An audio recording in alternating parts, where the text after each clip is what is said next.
Wait, her husband didn't fake love. He faked her pregnancy and scheduled her death. Elena thought she was carrying Victor's baby. In reality, he had been drugging her, forging her future, and counting down to the perfect accident that would hand him her empire. But the real insanity. The broken wife he thought he had sedated into obedience became the one person ruthless enough to destroy him. And just when the revenge looks complete, the story reveals an even darker monster waiting behind the curtain. Outside her husband's study, Elena Moretti was a ghost. Her hand fused to a doorknob she could no longer turn. Through that sliver of darkness, Victor's voice flowed, cool, methodical, as he finalized the date she was to die. In her purse, the positive pregnancy test that had ignited a fragile hope only an hour before now felt like a tombstone, because inside that room they were laughing at the ease of the deception, her business, her body, her very existence. It was all a negotiation where she was the only one who didn't know the terms. And the deepest cut, she had loved him through every single lie. If you want to witness how they forge a monster from the heart of a good woman, stay with me through the storm. Go ahead and hit that like button and let me know in the comments where you're listening from tonight.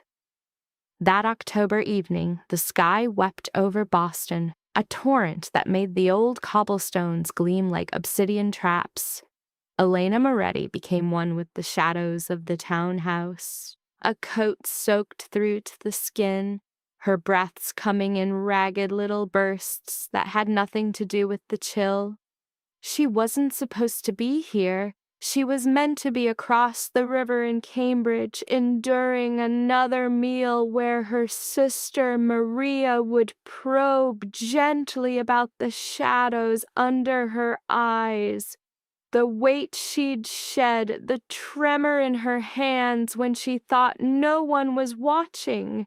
But Elena had left her medication behind. Those small white pills Victor placed on her nightstand each morning. The ones meant to quiet her fraying nerves. Dr. Hammond had prescribed them 6 months ago, just after the world began to spin around her. Victor had been a portrait of concern back then, ensuring she took every dose without fail. So she'd navigated the storm-swept streets back home, used the side door, and left a trail of rain up the quiet servants' stairs. The bottle was right where he always left it. It was on her way out that the voices bled from Victor's study, a room that should have been silent. He'd told her he was working late, finalizing the Castellano merger. He had pressed a kiss to her brow that very morning, told her to take it easy, and reminded her about those pills. Yet that was unmistakably his voice, joined by another. Marco, she guessed. Victor's head of security, the man with a pale scar bisecting one eye and knuckles that knew the art of breaking things. A wiser woman would have fled, would have swallowed her pills, returned to Maria's and erased this moment from her memory. Instead, Elena drifted closer. The study door was solid oak, a relic from the 1890s. It was always sealed shut, but tonight a crack remained. An inch of betrayal. Just enough. The timing is critical. Victor's voice cut through, crisp and absolute. He always had that tone when solving a complex equation. Elena once found that certainty intoxicating. A day sooner, and the inheritance clauses fail to activate. A day later, and the board starts asking pointed questions. What about the sister? Marco's voice was a low growl of gravel. Maria's been circling, asking Elena if she's well, if she's in need of anything. Maria is a non-issue. She has zero legal standing with Moretti Shipping. Once Elena is gone, it all transfers to me, the grieving spouse. We have been through this. The world began to fray at the edges of Elena's sight. The pill bottle slipped, a silent fall she caught just before it could betray her presence. Her hands trembled so violently she nearly fumbled it again. And the pregnancy? A third voice, younger, laced with doubt. What if they decide to check? There is no pregnancy. Victor stated it as if he were noting the weather. Dr. Hammond has confirmed the HCG injections performed flawlessly. Elena has been exhibiting all the correct symptoms for 8 weeks. The nausea, the exhaustion, the emotional swings. By the time it occurs to anyone to ask, it will be irrelevant. The floor seemed to drop away beneath Elena's feet. 8 weeks. 8 weeks since she'd woken up so sick and Victor had been there, so tenderly holding her hair back. He had taken her to Dr. Hammond himself, waiting patiently while they ran the tests. She had wept at the news, wept with a desperate relief that it could finally happen, wept at the thought that she and Victor might at last build the family she had ached for, the kind her parents had given her before the crash that stole them away. Victor had held her close that night, stroking her hair, whispering that their life was about to be perfect. The pills keep her compliant. That was Marco again, more than compliant. She's docile. Between the sedatives and the hormones, she's in a perpetual fog. It simplified matters immensely. A quiet laugh echoed in the room. Elena thought it belonged to the younger man. She really doesn't suspect a thing. Elena has never suspected anything. Victor's tone was now sharpened with a contempt that constricted Elena's lungs. It was her defining quality.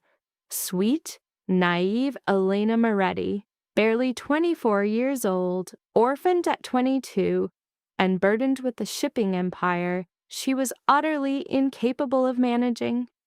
The board members, her father's old associates, were sharks smelling blood. She was desperate for a savior to make the brutal choices. And you were more than willing to step in, Marco observed. I was pragmatic. Enzo Moretti bled for 40 years to build his legacy. His daughter would have squandered it in 6 months. Our marriage served us both, except she believes you adore her. Elena believes what I require her to believe. And she has believed it for 2 years. 2 years of playing the loving husband, a performance that reaches its climax in 3 weeks. Elena's spine found the cold wall. She hadn't realized she was moving until she was sliding down, her legs failing her. The pill bottle escaped her grasp for good, rolling silently across the dark wood. The only sounds were the storm raging outside, and the furious drumming of her own heart. 3 weeks, the younger voice echoed. Are you certain of the plan? A car crash, Victor stated. She's been on those pills for months. Her reflexes are gone. All you need is a rainy night, a sharp curve on Starro Drive, perhaps a minor mechanical issue. Marco's team will arrange the particulars. And if they investigate, there will be no investigation. The story writes itself. A pregnant, unstable Elena Moretti loses control of her car in a storm, a tragedy. I will be inconsolable, of course. The media will devour it. Shipping heiress perishes in a horrific accident. Husband vows to carry on her legacy. I will have Moretti shipping folded into the Moretti Castellano group inside of a month. The Castellanos are in agreement? Antonio Castellano has been in agreement from the very start. In fact, this was his design. He needed our Atlantic shipping lanes. I needed the company. Elena was simply the price of admission for us both. The younger man let out a low whistle. That's cold. It's business, Victor corrected him. It was never personal. Elena clamped a hand over her mouth, fighting the bile that rose in her throat, choking back the scream that was tearing its way out. Never personal. 2 years. 2 years of a shared bed, of believing his touch held meaning, that his words were truth. 2 years of shrinking herself into the quiet, soft wife he wanted, less and less a part of the company her father had died for. And every second of it was just the prelude to her murder. There was no pregnancy. The child she had carried in her heart, the future she had planned, was an illusion. The pills she took so faithfully, believing they were her remedy, were her poison. They were just another tool to make her more manageable, easier to dispose of. 3 weeks. In 3 weeks, Victor would place her behind the wheel of a car and ensure she died in it. "When do we transfer the papers?" Marco asked. "Tomorrow. I need Elena's signature on the revised will, the one making me the sole beneficiary and executor. She'll sign it. She signs anything I place in front of her now." It was the devastating truth. Elena could not recall the last time she'd read a document before signing. Victor would always murmur about routine paperwork, estate details, dull legal necessities, and her trust in him had been absolute. The pills left her so weary, everything felt shrouded in fog, and it was so much simpler to just smile and put her name where he indicated. She had signed her own death warrant, and she had thanked him for it. "And if she doesn't?" the younger voice questioned. "Sign, that is. She will. But if by some chance she refuses, we have other options." The schedule becomes more complicated, but the outcome is the same. One way or another, Moretti Shipping is mine by year's end. Elena's fingers brushed against the pill bottle where it had come to rest. She closed her hand around it. The prescription read lorazepam for anxiety, to be taken for panic attacks. Except she'd never suffered a panic attack until 6 months ago. She had been navigating the company, the fresh wound of her parents' deaths, the immense pressure from the board. She had been exhausted, certainly, but she had been coping. Then Victor suggested she talk to someone, Dr. Hammond, his close friend, someone who could help her. The pills began, the fog descended, and Elena Moretti vanished piece by agonizing piece until a stranger stared back at her from the mirror. "She's upstairs now?" the young man asked. "No, she's having dinner with her sister. She won't return until very late." The groan of Victor's chair broke the silence as he rose to his feet. "Just enough time," he mentioned, "to review the Castellano agreements again.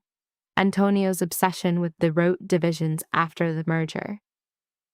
Footsteps echoed, moving towards the study door. Elena scrambled up, her legs trembling, a tremor running through her entire frame. She hurried, faster than she had in months, for the servants' staircase. Behind her, the study door swung open. "Marco, have the car ready. Our meeting with Antonio at the club is in an hour." "Understood, sir."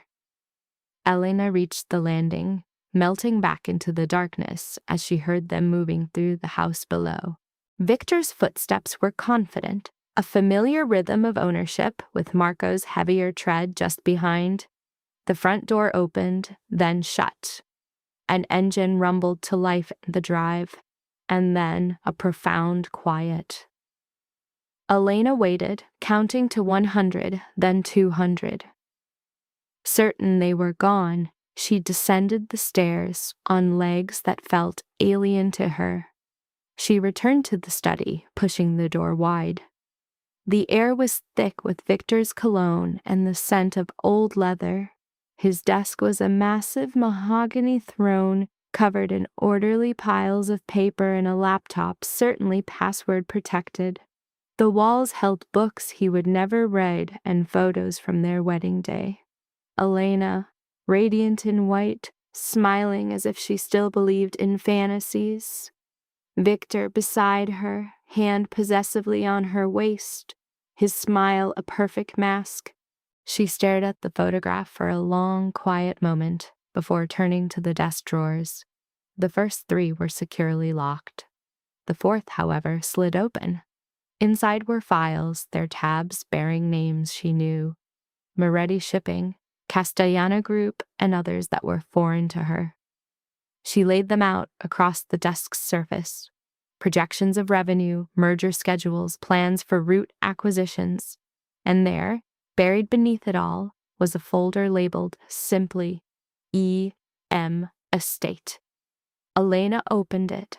Within were documents she had signed over the last 6 months.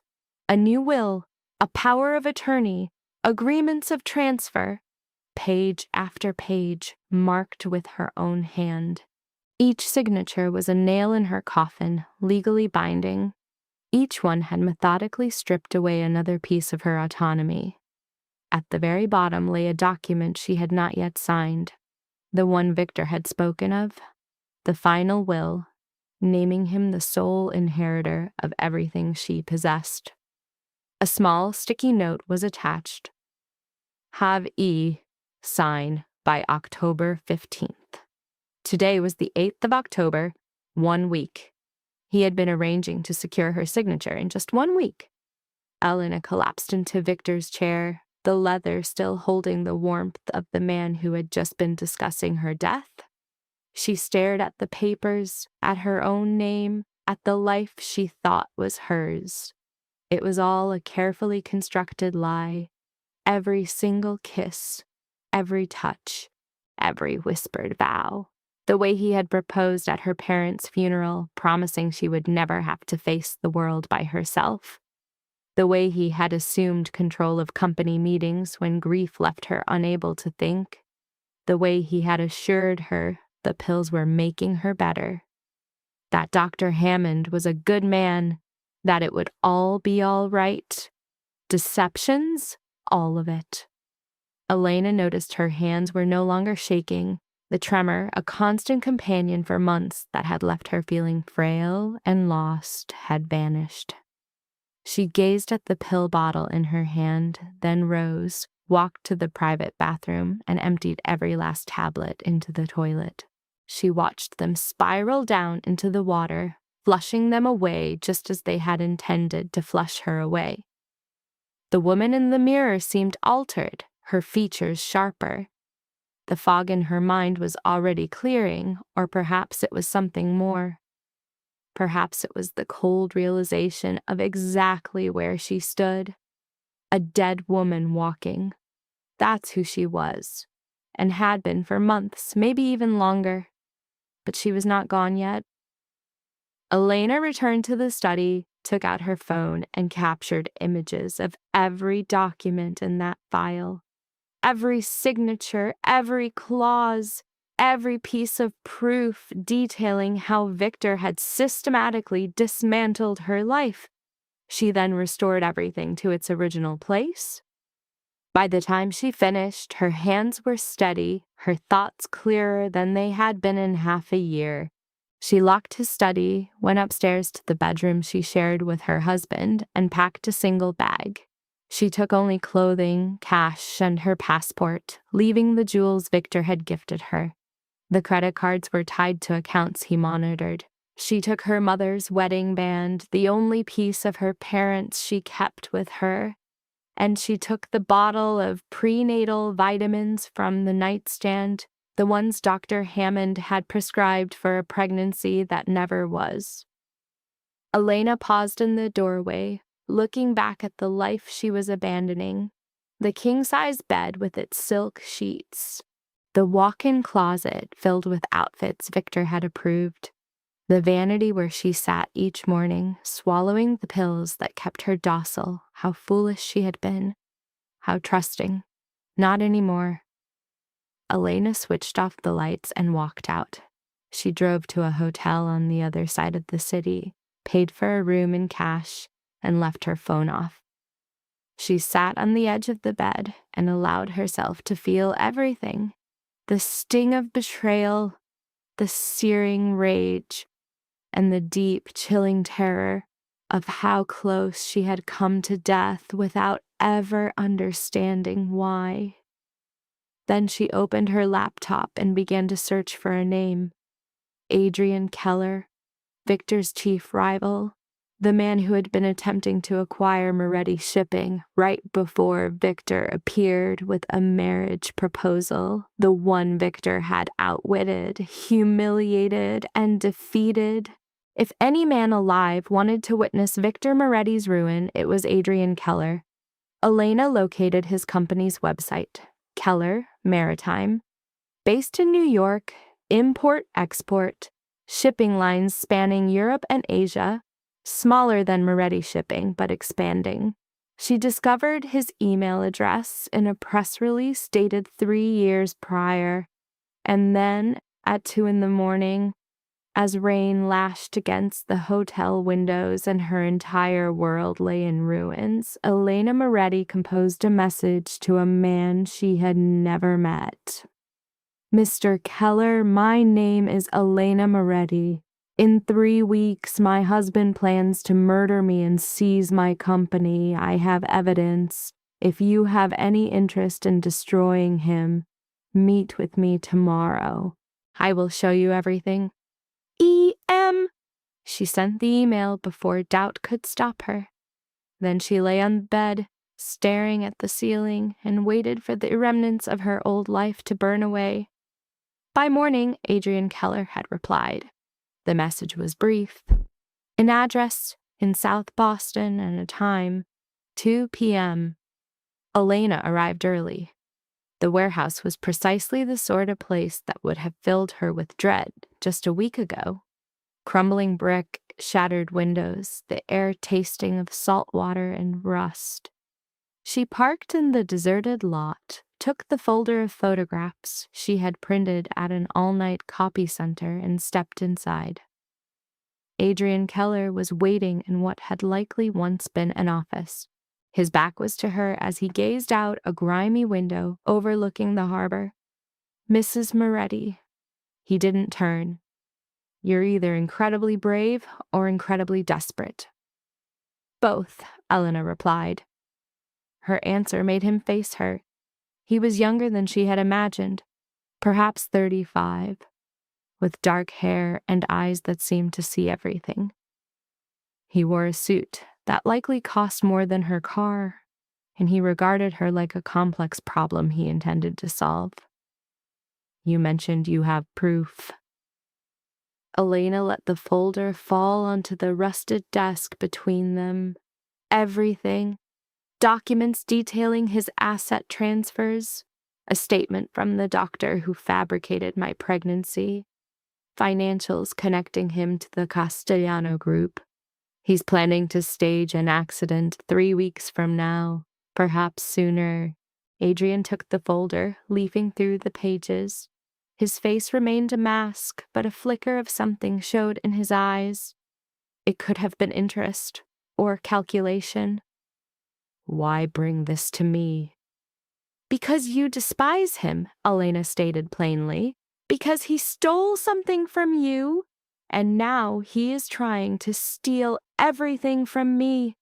Because I did my homework last night, and you are the only one with the motive and the means to help me. Help you to do what exactly? Ruin him! Elena's voice was firm. Take it all. His business, his name, his liberty. I want him to lose everything just as he planned for me. Adrian put the folder down. And what is my reward in this? Moretti Shipping. Once Victor is gone and I regain control, I will sell it to you. Half of its market value. You have coveted those Atlantic routes for years. Now they can be yours. That is an exceptionally generous offer. It is an equitable exchange. You help me stay alive. I give you what you have always desired. Adrian watched her for a long moment. Elena forced herself to hold his gaze, to not flinch, to not betray the fear that still simmered beneath her anger. You realize what you are asking, he said at last. This is not a simple corporate hostile takeover. Your husband has powerful friends, the Castellanos for starters. They will not allow their investment to simply vanish without a fight. I am aware you will have to return to that house, to him, and play the part of the loving wife while we assemble our case. Can you manage that?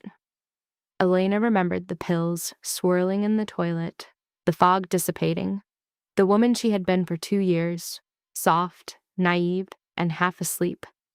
That woman was dead. Yes, she confirmed, I can manage that. Adrian smiled then, a smile that should have served as a dire warning. In that case, we have an agreement, Mrs. Moretti. Welcome to the game. He offered his hand. Elena took it. A tiny voice in the back of her mind whispered that she had just exchanged one demon for another. But that was a concern for another day. For now she had a husband to deceive and a life to reclaim. The preparations began, taking 3 days. Adrian was swift and methodical. His reach was something Elena had never foreseen. He had lawyers, investigators, men who could unearth secrets that were meant to be entombed. Within 48 hours, they held more than just photographs of her. They had financial records exposing Victor's gambling habits from before they were married. They had messages between him and Antonio Castellano concerning the Moretti affair. They had a record of the hormone purchases used to simulate her pregnancy. Dr. Hammond, as it happened, was not a licensed therapist at all. He was a physician's assistant who had been stripped of his New York credentials for prescription fraud. Victor had been paying him in cash for 2 years. Your husband is careless, Adrian noted during one of their sessions. They had relocated from the warehouse to a sterile office in his high-rise, a world away from the gritty spaces Elena had occupied for days. Conceited, he was certain you would never challenge him. I didn't, Elena replied softly, not until I heard him arrange for my death. That is about to change. Adrian pushed a small box over the desk. Your new phone, secure. It is for me, and me alone. Your personal phone must remain powered on in use. Victor cannot suspect you have disappeared. Elena took the phone. What of the signature he requires for the will? You are going to provide it. What? We require him to feel secure. If you resist, he will suspect something is amiss. He will either accelerate his schedule or alter his methods, but if you sign, if you play your part flawlessly, he will believe victory is his. That is when a man grows reckless. A knot of dread tightened in Elena's stomach. The thought of endorsing that paper, of affixing her signature to her own death warrant. I know this is hard, Adrian said, his voice surprisingly gentle. But this is strategy. We are not permitting him to harm you, Elena. We are permitting him to think he can. There's a world of difference. And if he deviates, if he moves ahead of our predictions, then you contact me. Adrian's gaze held hers. Any hour, day or night, you are no longer facing this alone. The assurance should have been a comfort. Instead, it felt like another kind of cage was closing in. But Elena gave a nod, as there was no other choice. She returned to their home that night. Victor was in his study when she walked in, documents covering his desk. He glanced up, his expression morphing into the smile she once mistook for warmth. Elena, I was beginning to worry. Maria said you had gone hours ago. I went for a drive, Elena said, her voice faint, unsure. The Elena she once was. I had to clear my thoughts. Are you feeling well? You seem pale. Just fatigued. The baby. She stopped, her hand drifting to her belly in the automatic gesture she had practiced for weeks. I think I should go lie down. Victor rose and rounded the desk, placing his hands on her shoulders. Elena fought the instinct to recoil. You have been straining yourself, he said. I am always telling you to rest. I know you're right. She let herself lean into his embrace, breathing in the cologne she had once loved, a scent that now made her want to gag. I am sorry for being so much trouble. You are no trouble at all. He kissed the crown of her head. You're my wife. It is my job to look after you.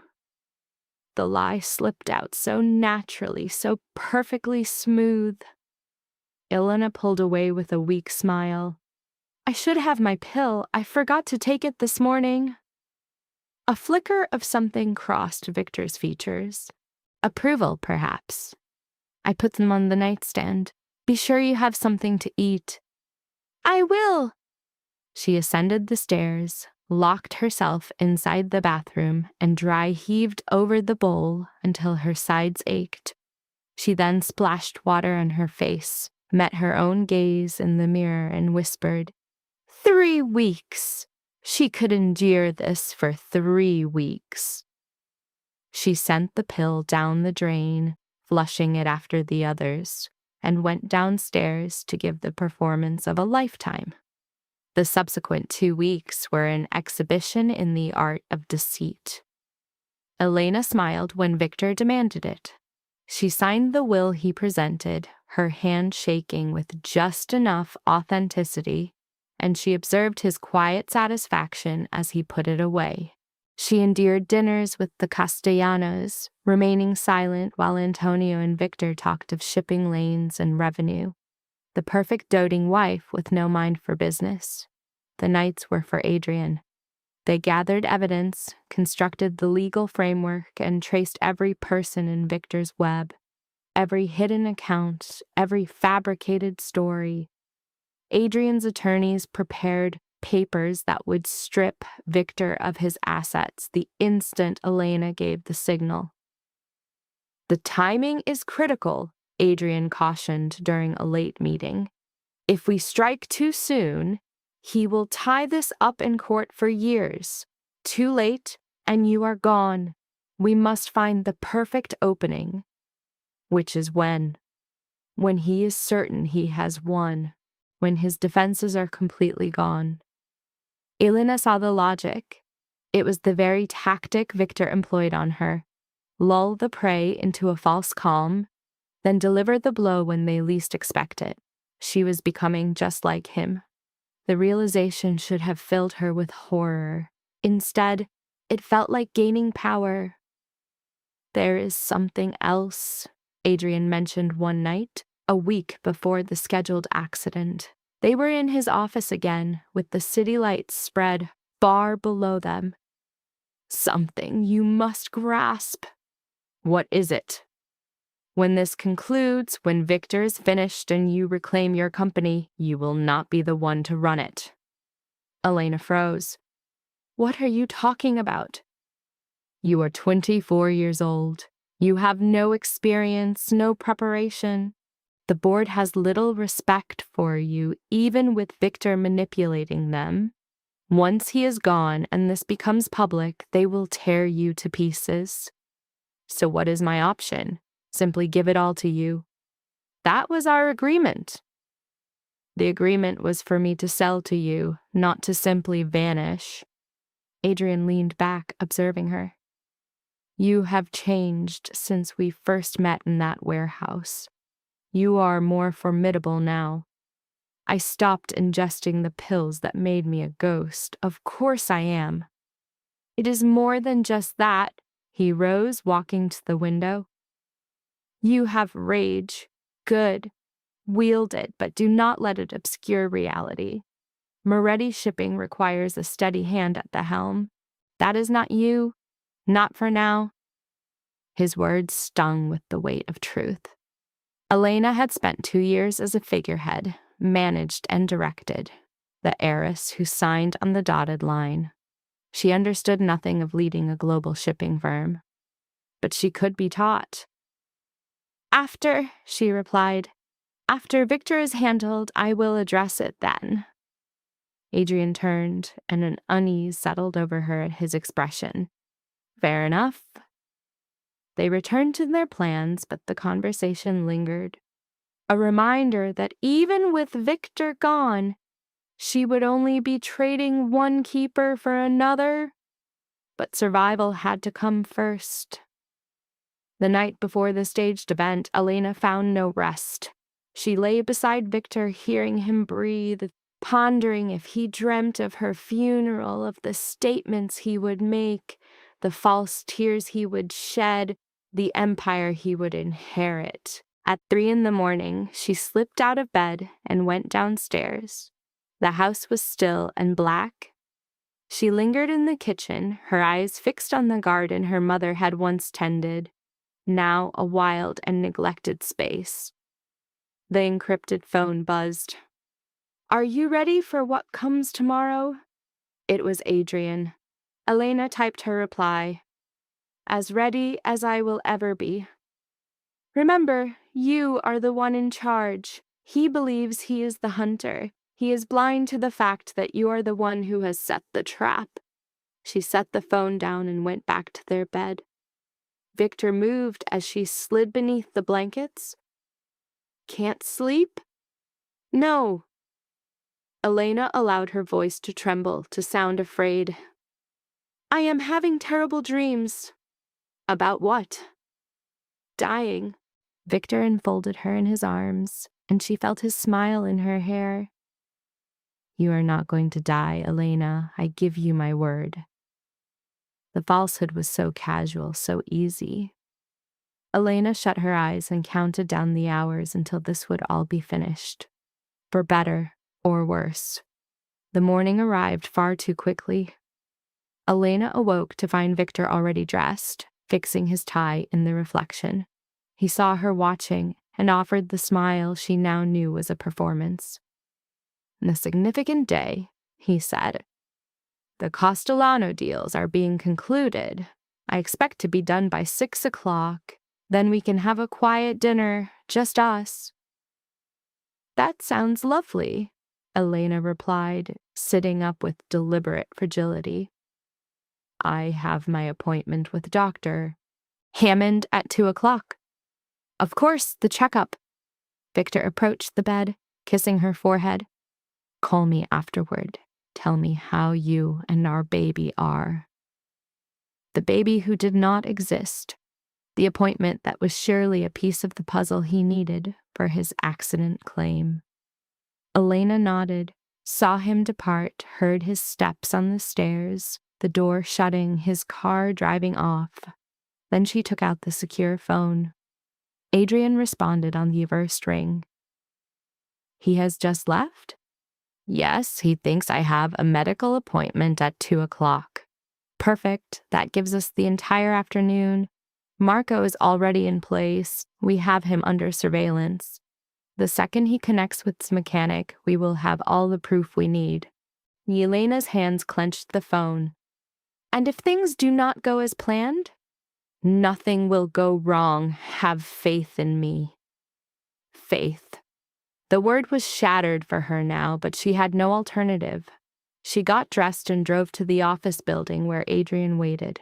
It was not his usual location, but a neutral space. A law office in the financial district. The type of place with abundant security and witnesses. Adrian was there upon her arrival with 2 individuals she did not know. A woman in her 50s with penetrating eyes and a tailored suit, and a younger man with a laptop who looked like he lived in a world of data. "Elena, this is Margaret Chen, my lead counsel, and Paul Reeves, our forensic accountant." Adrian gestured toward the chairs round a looming table. They would outline the coming storm. Elena sat. A tempest raged within her, a knot in her stomach, a frantic rhythm in her veins, yet her expression was a calm, placid sea. Margaret began. "We have a complete case against Victor. Fraud, conspiracy, the attempt on your life." The proof, she said, was ironclad, but they had to be surgical in their attack. "What does that mean?" It meant they would sidestep the law entirely. Victor had influence. The Castellanos, a dynasty. Going through official channels meant watching evidence get buried and witnesses forget. So, what is our move? Paul opened his computer, turning the screen to face Elena. On it, a dizzying web of transactions and ledgers spun before her eyes. We go public, he announced, not to the authorities, but to the board of Moretti Shipping. They would expose Victor to the only people he truly respected, his peers. They would incinerate his reputation before he could spin a single lie. And then he is a man with nothing left, Margaret said, her tone flat. Which makes him unpredictable, which is why you must be somewhere secure. Elena shook her head. No, I will be there. I have to watch his world crumble when he learns it was me. Adrian leaned closer. Elena. She met his gaze, her voice now like ice. I need to be there. He tried to steal my company, my life. I am not going to hide while others fight my war. Silence descended upon the room. Margaret and Paul exchanged a look. Adrian's gaze on Elena was a cipher she couldn't solve. Very well, he finally conceded. You will be present, but you follow our direction precisely, no improvisation. The instant it feels unstable, you walk away. Agreed. Agreed. Margaret produced a new file. Then the timeline. An emergency board meeting is set for next week, called by you, the majority shareholder. Victor knows nothing of it. How did you... I forced the meeting, Adrian cut in, using proxy votes I've spent the last 6 months securing. From minority shareholders who were losing faith in Victor. It wasn't enough for a takeover, but it was enough to compel a meeting. Elena stared at him, the scope of his planning settling in. You've been preparing this for 6 months. I have been preparing since the day your husband usurped what should have been mine, Adrian stated, his voice devoid of all warmth. Your crisis simply created the perfect opening. There it was. Not a rescue, but an opportunity. Adrian's vengeance had been waiting for a weapon, and Elena had become it, a truth she already knew. What about tonight? She asked. Victor expects me to have a car accident. Let him, Paul said, pulling up a new image on his screen, grainy footage from a traffic camera. We have eyes on Marco. The second he makes contact with the mechanic hired to rig your car, we record everything. Tonight you will not drive. You will use our car service. If Victor asks you felt ill, a precaution for the baby. He will be suspicious. Perhaps, but his arrogance is his blind spot. A one-day delay will not alter his course. It will merely force him to recalculate. Elena wanted to believe it, to trust that his ego would be his own undoing. But she had trusted him once, a lifetime ago, and the scars remained. The meeting continued for another hour, a meticulous dance through contingencies and backup strategies. By the time she left, Elena's head was pounding, her hands trembling once more. This was not a tremor from the pills, but from the sheer weight of what was to come. She drove to the house and sat in the driveway, a long, quiet moment before she could face the door. The home was now a museum of her own foolishness. Every room held a memory now poisoned. The kitchen where Victor had feigned joy over a child that wasn't real. The bedroom where he had woven a tapestry of lies. The study where he had plotted her death. Upstairs, she changed her clothes and waited. At 6:30, Victor came home. She heard the door, his footsteps searching for her through the house. She stayed in the bedroom, a silhouette by the window, seeing nothing. Elena, he was in the doorway. Are you all right? Just tired. She did not turn. The appointment was long. Is everything okay with the baby? Dr. Hammond says everything is fine. I just need to rest. She could feel his tension ease, could hear him cross the room, could feel his hand on her shoulder. I'm glad. I worry about you. The lie was so fluid, so utterly natural to him. Elena turned, looked into his eyes, and let hers well with tears. I love you. You know that, don't you? Victor's face softened, or perhaps it was just a different mask falling into place. I know. I love you too. He drew her into an embrace, and Elena closed her eyes, imagining all the ways she would watch him burn. I don't feel well enough to drive tonight, she whispered into his chest. Can we please just order in? Of course, whatever you need. It was perfect, just as Paul had said it would be. They ate Thai food in the living room while a movie played that Elena would never remember. Victor's gaze kept flicking to his phone, awaiting the news from Marco that her car was now a death trap.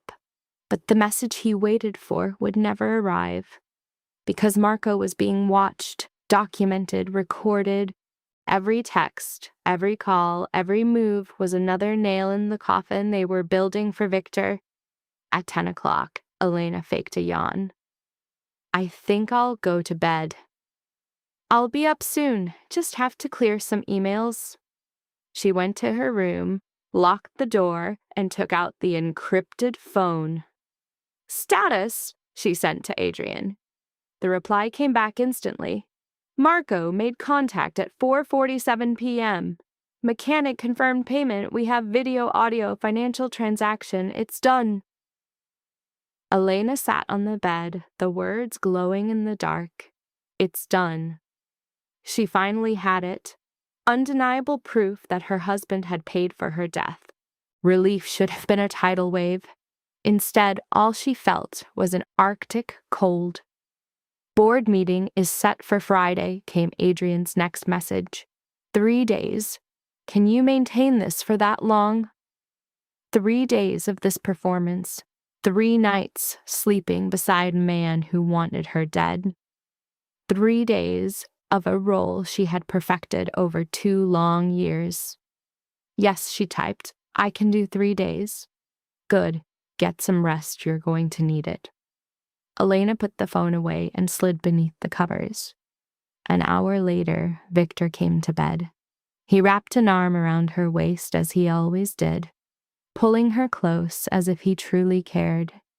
Elena lay there in the dark, her eyes wide open, counting down the hours until Friday. The following 3 days were a blur, a strange, suspended moment in time. Elena drifted through the house like a specter, playing her part with a chilling precision.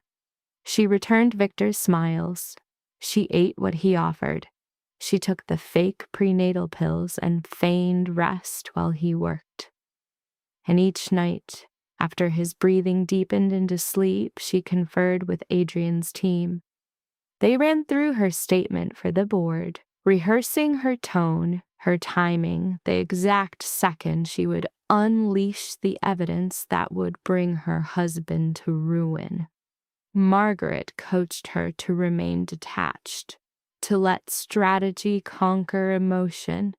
He is going to react, Margaret warned her, and it will be vicious. He will try to paint you as unstable, use pills against you. You must be prepared for that. I'm ready. Are you? Adrian's voice cut across the room. Because when you walk into that boardroom, there is no turning back. Victor will know you betrayed him. The Castellanos will know. You'll be putting a target on your back that will never disappear, even if we win. Elena met his stare. I already have a target on my back. At least this way, I'm the one holding the gun. Something shifted in Adrian's expression, a flicker of approval, or maybe kinship. Then don't miss, he said. Thursday night, Victor came home late. He found Elena in the study, at his desk, sifting through the company files he'd left behind. She had been there every night, reacquainting herself with the empire her father had built, the kingdom she'd allowed to slip away while lost in a medicated haze. Elena. He stood in the doorway, his surprise plain to see. What are you doing? Reading. She glanced up, her voice light. I realized I know nothing about this company anymore. I thought it was time to fix that. Victor entered the room slowly, his movements cautious, as if approaching an unpredictable animal. You should be resting. The baby is fine, and I'm tired of being useless. Elena stood, gathering the files. My father spent his entire life building this. I should at least know what he created. For a fleeting moment, something crossed his face. Uncertainty, the first whisper of true suspicion. Then he smiled. Of course. I think that's wonderful. I can help if you'd like. Explain some of the more complex parts. That's all right. I would rather figure it out myself.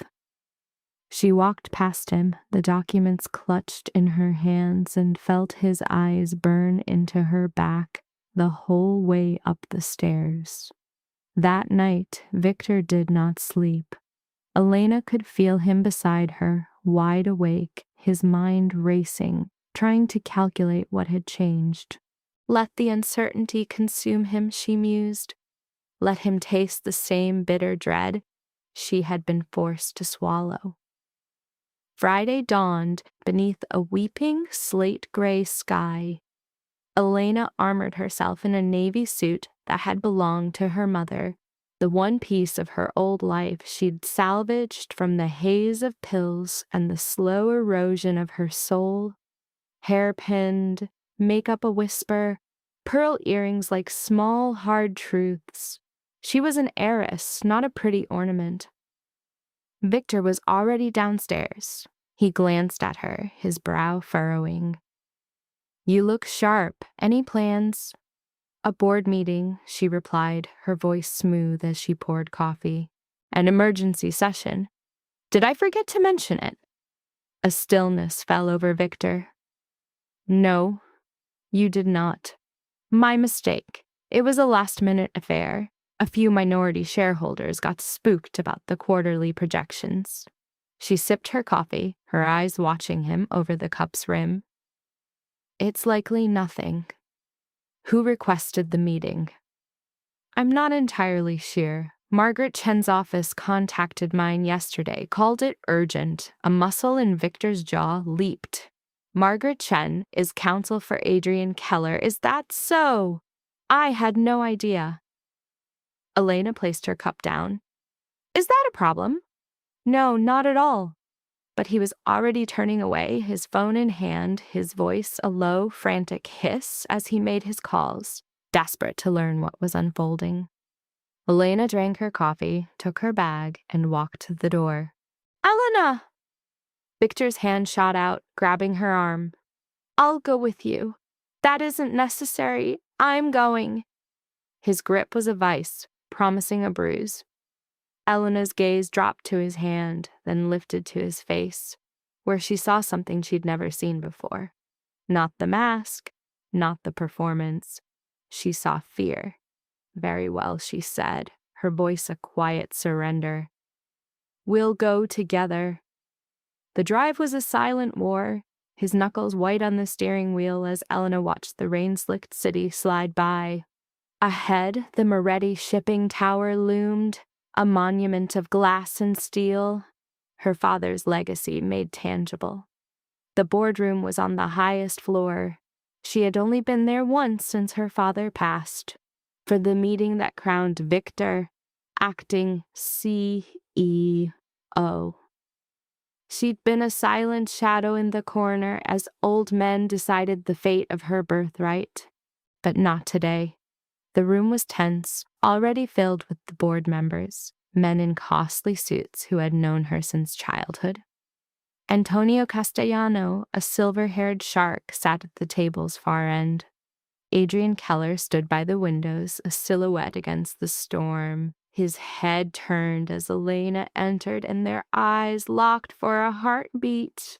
Then she strode to the head of the table to her father's seat and watched Victor's expression curdle as he understood. Margaret Chen rose. "Thank you for assembling so quickly." This meeting was convened by Elena Moretti, the majority shareholder and rightful CEO of Moretti Shipping, to discuss grave concerns regarding corporate governance and fiduciary duty. Victor was on his feet in an instant. "This is a farce. Elena is in no condition to—" "I am in precisely the condition I need to be." Elena's voice cut through, clear and cold. "This is my company, my father's, and I possess evidence of your systematic fraud against it for the past 2 years." Chaos erupted. Voices rose in a cacophony. Antonio Castellanos' face darkened, and Victor's voice sliced through the noise.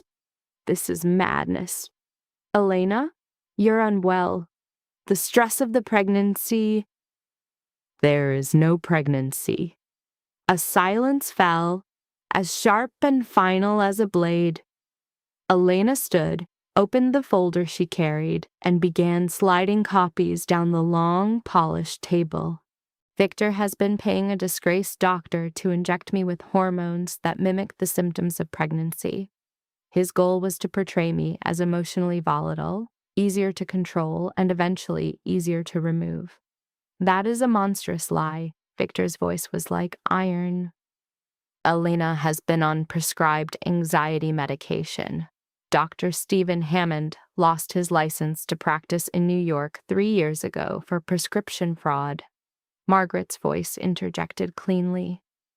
"We have proof of cash payments from Victor Moretti to this man, starting the month after their wedding. We also have audio of Victor detailing his plan to murder his wife and seize her inheritance." She tapped a key, and Victor's own voice filled the room. "A car accident? She's been on those pills. Her reflexes are shot. A rainy night, a bad turn, a touch of mechanical failure is all it will take." Elena watched the blood drain from her husband's face. Pregnant, unstable Elena Moretti loses control of her car in a storm. A tragedy, utterly heartbreaking. Antonio Castellanos stood with a jolt. "How did you obtain this?" "From the source," Adrian said from the window, in his own study, plotting a murder as if it were a quarterly report. The mask on Victor's face shattered completely. He turned on Elena, revealing the cold, furious predator beneath. "You recorded me. You betrayed me. You were going to have me killed." Elena's voice was soft, but it carried the weight of steel. "You faked a child, you drugged me, and you scheduled my death. So yes, I recorded you. I documented it all. And now this entire room knows what you are. You have no idea the damage you've done." Victor seethed, his hands trembling. "The Castellano merger is predicated on fraud and attempted murder," Margaret cut in. "That renders it void. It also exposes all involved parties to charges of conspiracy." Antonio's eyes narrowed. "This is a setup. Keller arranged all of this." "I didn't need to arrange a thing," Adrian replied.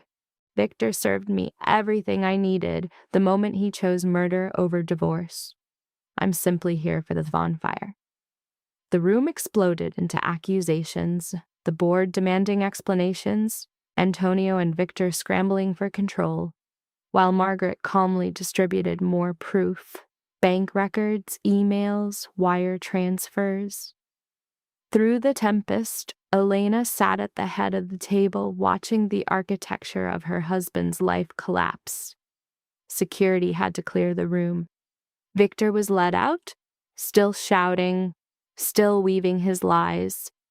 Antonio Castellano left without a sound, phone already pressed to his ear, no doubt summoning his lawyers.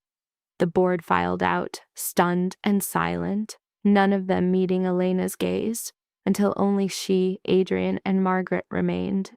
"Well," Margaret said, snapping her briefcase shut, "that unfolded more or less as we predicted." A tremor started in Elena's hands as the adrenaline finally fled. "What's the next step?" "A police investigation, charges of fraud, attempted murder. Victor will put up a fight, but the evidence against him is a mountain. He will likely accept a plea to stay out of a courtroom. And the company? It reverts to you, full control starting now. The board may protest, but on legal grounds they are standing on sand." Elena nodded, the words struggling to take root. Her company, her father's legacy, hers once more, but the victory felt hollow. Margaret departed, promising updates.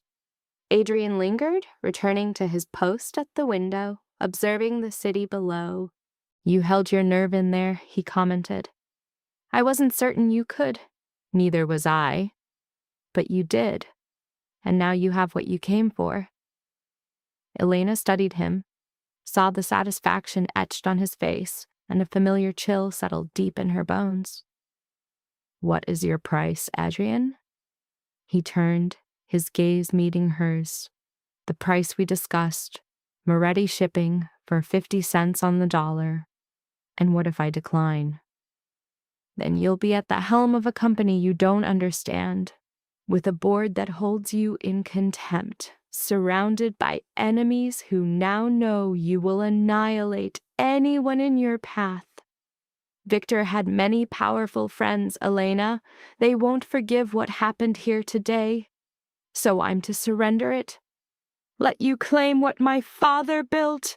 You won't surrender it. You will sell it for a substantial sum.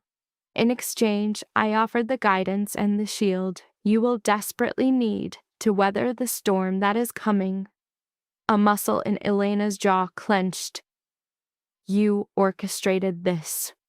All of it. You were never saving me. You were positioning yourself for a takeover." "I was doing both," Adrian said, stepping closer. "You were drowning. You still are. This is not the end, Elena. This was only the first move. And if I choose to make my own moves, then you will fail." He said it without malice, as a statement of fact.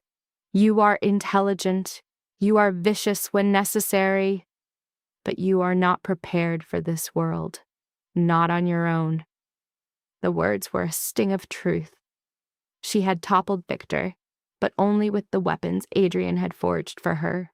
Without his help, she would still be a drugged phantom wife awaiting her arranged death. But she was a quick study. "I need to think," she said. He offered a thin smile. "That is all I ask." He left her there, a solitary queen in an empty throne room, surrounded by a legacy she had reclaimed and a future she could not see. Elena stared out at the city, at the endless rain, and wondered if she had merely escaped one cage to be ushered into another. That night, Elena did not go home. The house she had shared with Victor was now a poisoned place, every room a memory twisted into a lie. She found a downtown hotel instead, an anonymous tower where questions went unasked and cash was accepted with a discreet nod. She sat on the bed's edge, still wearing her mother's suit, and simply stared at her phone. Her screen was a monument to the chaos. 17 calls from Victor's number, 12 from unknown origins, and 3 from Maria, her sister. In the frenzy, Elena had failed to warn her. She dialed back. "Elena, oh, thank God!" Maria's voice was a thread of pure panic. "I've been trying you for hours. What the hell is happening?" A reporter had contacted her, asking of Victor and allegations of fraud. "It's complicated." "Complicated? Elena, they are saying your husband tried to have you killed." Elena closed her eyes against the stark truth. "He did." A chasm of silence opened on the line, then quietly, "I'm coming to you." "Where are you?" "Maria, I'm fine." "Where are you?" Elena relented, providing the hotel address. 20 minutes on, Maria was hammering at the door. She was a perfect echo of their mother. The same dark fall of hair, the same sharp eyes that absorbed every detail. A single look was all it took before Maria pulled her into a crushing, painful hug. "You should have told me," Maria said into her hair. "The very second you knew." "I couldn't. I didn't know who to trust." "Me. You trust me." Maria pulled back, gripping Elena's shoulders with fierce certainty. "Always me. Do you understand?" Elena nodded, feeling a fracture spread through her chest. She had been performing strength for weeks, playing a role. But Maria was real. Maria was a sanctuary. And so she told her everything. The study, the recording, the fake pregnancy, the pills, Adrian's role, the boardroom showdown, and the look on Victor's face as his entire world imploded. Maria absorbed it all without a word, her expression growing thunderous with every detail. "That son of a bitch," she hissed when Elena finished. "I'll kill him myself." "The police have him. Margaret says the charges will stick." "And this Adrian Keller, do you trust him?" Elena hesitated. "I need him." "That is not what I asked." "No," she admitted. "I don't trust him, but he helped when I had no one." Maria's jaw tightened. "At what cost?" "The company. He wants to buy Moretti Shipping." "Oh, absolutely not. Elena, that company is Dad's legacy. It's our legacy. You didn't survive Victor, only to hand it all to another man who wants to use you."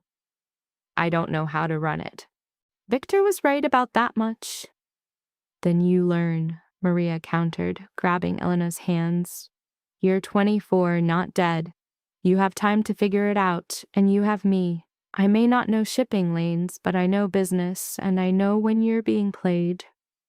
Elena wanted to believe her, to imagine she could do this without Adrian's protection, without simply trading one cage for another. But the doubt lingered, whispering that she was in too deep. "Stay with me tonight," she said instead. "I don't want to be alone." Maria nodded. "I'm not going anywhere." They ordered room service, ate terrible pasta, and drank even worse wine. And for a few hours, Elena let herself be just a little sister again. Not a widow, not a chief executive, not a woman who had just engineered her husband's downfall. Just Elena. By midnight, Maria was asleep in the other bed. Elena lay awake, staring at the blank ceiling, trying to map out what came next. Her phone vibrated. The encrypted one. It was Adrian. "We need to talk. Tomorrow, 10 a.m. My office." Elena stared at the text for a long time before typing back a single word. "Fine." She did not sleep. By morning, the story had detonated. Elena's regular phone was drowning in a flood of notifications. News alerts, social media tags, messages from people she hadn't heard from in years. The news was everywhere. Shipping heiress exposes husband's murder plot. Boston's CEO arrested for fraud and attempted murder. Moretti marriage built on lies and deception. Someone had leaked the recording, not the entire file, but enough. Victor's voice, calm and cold, discussing her death as if it were a line item in a budget. Elena sat on the floor of the hotel bathroom, scrolling through the articles, watching her life become a public commodity. "You okay?" Maria stood in the doorway, holding a coffee. "They're calling me brave." Elena's voice was flat. "Courageous. A survivor. Like I had a choice." "You did have a choice. You could have run. You chose to fight." "I chose revenge." "Sometimes they're the same thing." Maria handed her the coffee. "What time is your meeting with Keller?" 10. I'm coming with you. That's non-negotiable. You are not facing that man alone. Elena didn't have the will to argue. She showered, dressed in the clean clothes Maria had brought from her apartment, and allowed her sister to drive her to Adrian's building. The office was just as she remembered, sleek, modern, and designed to intimidate. Adrian was waiting in the conference room with Margaret and another man Elena didn't know. He was older, maybe 60, with a face that looked like it had seen everything and was impressed by none of it. Elena, and you must be Maria. Adrian stood and offered his hand. Maria ignored it. Let's skip the pleasantries. What do you want? Adrian's smile was cold. Direct. I like that. This is James Rutherford, former CEO of Atlantic Maritime. He's agreed to consult on the transition. What transition? Maria's voice was sharp as flint. The sale of Moretti Shipping to Keller Maritime, as Elena and I discussed. Elena isn't selling. Adrian's eyes moved to Elena. Is that true? Elena looked from her sister to Adrian, then to the man who was supposed to oversee the transfer of her father's life's work. I don't know, she said honestly. I need time to think. You don't have time, Adrian's voice hardened. The story is out. Every reporter in Boston is digging into your business. Your board is in chaos. Your investors are panicking. You need stability, and you need it now. What I need, Elena said quietly, is to understand what I'm actually giving up. Margaret spoke up then. Moretti Shipping is worth approximately $200 million at current market value. Adrian's offer is $100 million, half price, as agreed. That's $100 million she's leaving on the table, Maria snapped. That's $100 million that buys her a life, Adrian countered. Without my intervention, Victor would have killed her. This is the price of survival. This is extortion. This is business. Elena rose to her feet abruptly. I need to see it, the company. I need to understand what I'm truly deciding. Adrian frowned. You've been to the headquarters. I've been to the boardroom. I've sat in meetings where I was talked over. I have never actually seen what the company does. The ships, the routes, the people who work there. I want to see all of it before I make a decision. That could take weeks. Then it takes weeks. Elena met his gaze. You said I don't know how to run this company. Maybe you're right, but I'm not signing it away until I at least know what I'm signing. A heavy silence filled the room. Margaret looked at Adrian. Maria looked at Elena with a flicker of pride. Adrian leaned back, studying Elena as if she were a puzzle that had just rearranged its own pieces. 1 week, he said finally. I will give you 1 week to tour the operation, talk to the staff, and understand the business. After that, we finalize the sale. 2 weeks. 1 week, Elena. That's the offer. Elena wanted to push, but she could see she had reached a line that would not move. Adrian's patience had been a tool, and all tools have their limits. 1 week, she agreed. Adrian stood. James will coordinate the tour. He knows the industry better than anyone. Use him. Learn fast. The meeting concluded with handshakes Elena didn't feel and promises she wasn't sure she could honor. Maria drove her back to the hotel, her hands clenched on the wheel in silence. You're actually considering it, Maria finally said. Selling. I'm considering not being a fool. Adrian's right. I don't know what I'm doing. So learn. That's the time you just bought for yourself. 1 week isn't enough to learn a shipping empire. No, but it's enough to find out if you want to. Elena gazed out the window as the city slid past. Somewhere in Boston, Victor was in a cell, likely still scheming his way out. Somewhere else, the Castellanos were mitigating the fallout. And everywhere, people were talking about her, the naive wife who had outplayed her husband, the heiress who had reclaimed her empire. Except she hadn't. Not really. She had just traded Victor's prison for Adrian's leash, unless she could find a way to break free from both. The tour began the next morning at 7. James Rutherford collected her in a car that looked older than Elena and probably cost more than her apartment. He did not engage in small talk, a fact for which she was grateful. Their first stop was the shipyard south of the city, where the Moretti shipping fleet was maintained. Elena had never been there. Victor had always insisted it was too dangerous, too industrial, not a suitable place for her. She now understood this was just another lie. Another wall he had built to keep her partitioned from the business that was her birthright. The shipyard was immense, a sprawl of cranes, containers, and ships in different stages of repair. The air was thick with the smell of salt, diesel, and rust. Men in hard hats moved with a shared purpose, shouting over the clamor of machines. James handed her a hard hat and a safety vest. Your father used to come here every week. He knew most of these men by name. Elena put on the vest, feeling like a pretender in her own life. I don't remember that. You were young, but they remember him and they remember you. They walked through the yard as James pointed out different vessels, explaining routes, cargo types, and maintenance schedules.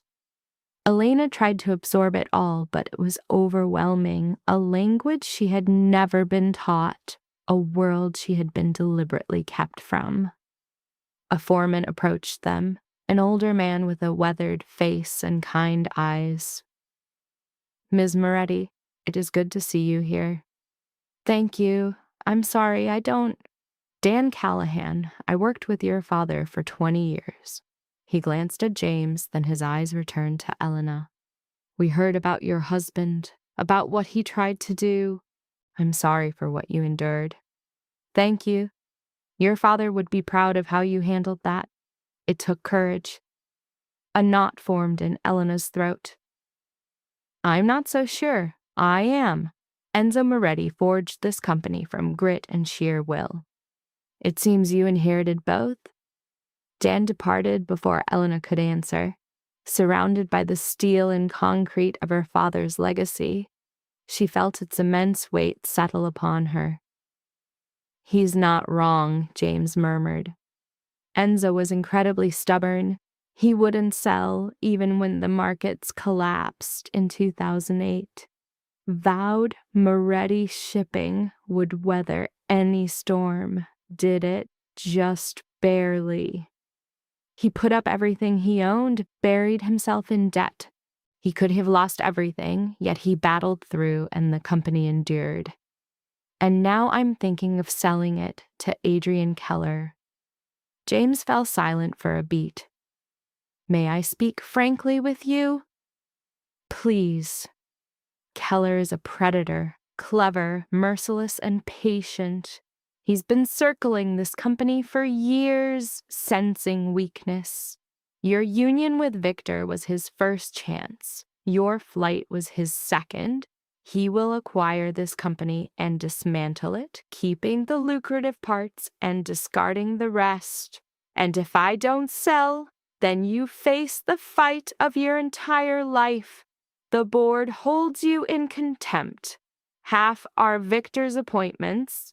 The Castellanos will seek retribution for the deal you shattered. And you're correct. You don't know this business, not yet. So I'm trapped regardless. Perhaps. Or perhaps you are precisely what this company requires. Elena's gaze sharpened on him. What is that supposed to mean? Your father founded Moretti Shipping on trust. He knew his people, his captains, his customers. Victor reduced it to numbers on a page. peak efficiency with no soul. The company has been slowly bleeding out under his method. You have the power to change that. I wouldn't know how. Your father didn't know when he began either. He learned, and you can too. They passed the remainder of the day at the shipyard. James acquainted her with captains and crewmen, guiding her through manifests and sailing schedules. By day's end, Elena's mind swam with information she could hardly grasp. Yet something else stirred within her, an unforeseen flicker of intrigue. That evening, she returned to her hotel and immersed herself in everything about Moretti Shipping. Financial statements, market reports, rival tactics. She read until her eyes ached and her mind screamed for rest. Maria discovered her at 2 a.m, lost in a sea of documents and glowing screens. You should be sleeping. I have to grasp this. Elena, I have 4 days left, Maria. Just 4 days to decide if I can truly do this or if I should accept Adrian's money and disappear. Maria took the seat opposite her. What is your instinct saying? My instinct is screaming in fear. Good. It means you're aware. Maria drew a report toward her, her eyes scanning the page. What is this? Third quarter earnings. We bled 2 major accounts to rivals in the last 6 months. Victor was so consumed with plotting my end, he allowed the very business to crumble. Can you win them back? I have no idea. Maybe if I had a clue what I was doing, then we will decipher it together. Maria opened her own laptop. I may not understand shipping, but I understand business analysis. We'll dismantle this problem piece by piece. They toiled until morning, Maria decoding the dense financial terms into language Elena could process. As dawn broke, the truth of Moretti Shipping emerged. Not her father's empire, but the faltering entity Victor had abandoned. It can be saved, Maria said at last, but it requires true effort, not simply signing a document from Adrian. I realize that, and you'll need allies, people you can rely on. Who? The entire board is either loyal to Victor or terrified of the Castellanos. Maria paused thoughtfully. What have you brought in your own team? Purge the board, assemble a new one. With what credentials? I was a trophy wife for 2 years, but I wasn't. Maria's eyes met hers. I have managed the family foundation, handled investments, and contended with lawyers and board members who underestimated me because of my age and my gender. Does that sound familiar? Elena just stared at her sister. You want a position at Moretti Shipping? I want to help you defend what belongs to you, if you choose to fight for it. The foundation. It essentially manages itself now, and frankly, this is far more compelling. Something stirred deep inside Elena's chest. The crushing loneliness, the feeling she was facing this battle by herself, began to fracture. All right, she whispered. If I commit to this, if I hold on to the company, you'll join me. I'm with you. They sealed it with a handshake, and Elena felt the first genuine glimmer of hope she'd known since facing board. Perhaps this was possible after all. The remaining days became a whirlwind of meetings, site visits, and intensive lessons in maritime shipping. James escorted her through the main office, presenting her to division leaders and the essential staff who were the company's lifeblood. Some offered support, others were openly dubious. A handful were hostile, likely Victor's loyalists, eager for her to stumble. Elena documented it all. Who was an ally? Who was a liability? Which parts of business were thriving and which were failing? On the 4th day, she met the legal team. Margaret and Maria were present as Elena uncovered the full extent of the chaos Victor had created. The Castellano agreement is void, the senior counsel stated. but they are threatening a lawsuit for breach of contract. They allege they committed funds based on Victor's assurances. Can they succeed? Unlikely. But they can prolong the process, making it costly and brutal. That is likely their strategy. Train your resources with legal costs until you submit. What would a submission cost? 10 million, perhaps 15, along with favorable shipping rates on select routes. Alona felt ill.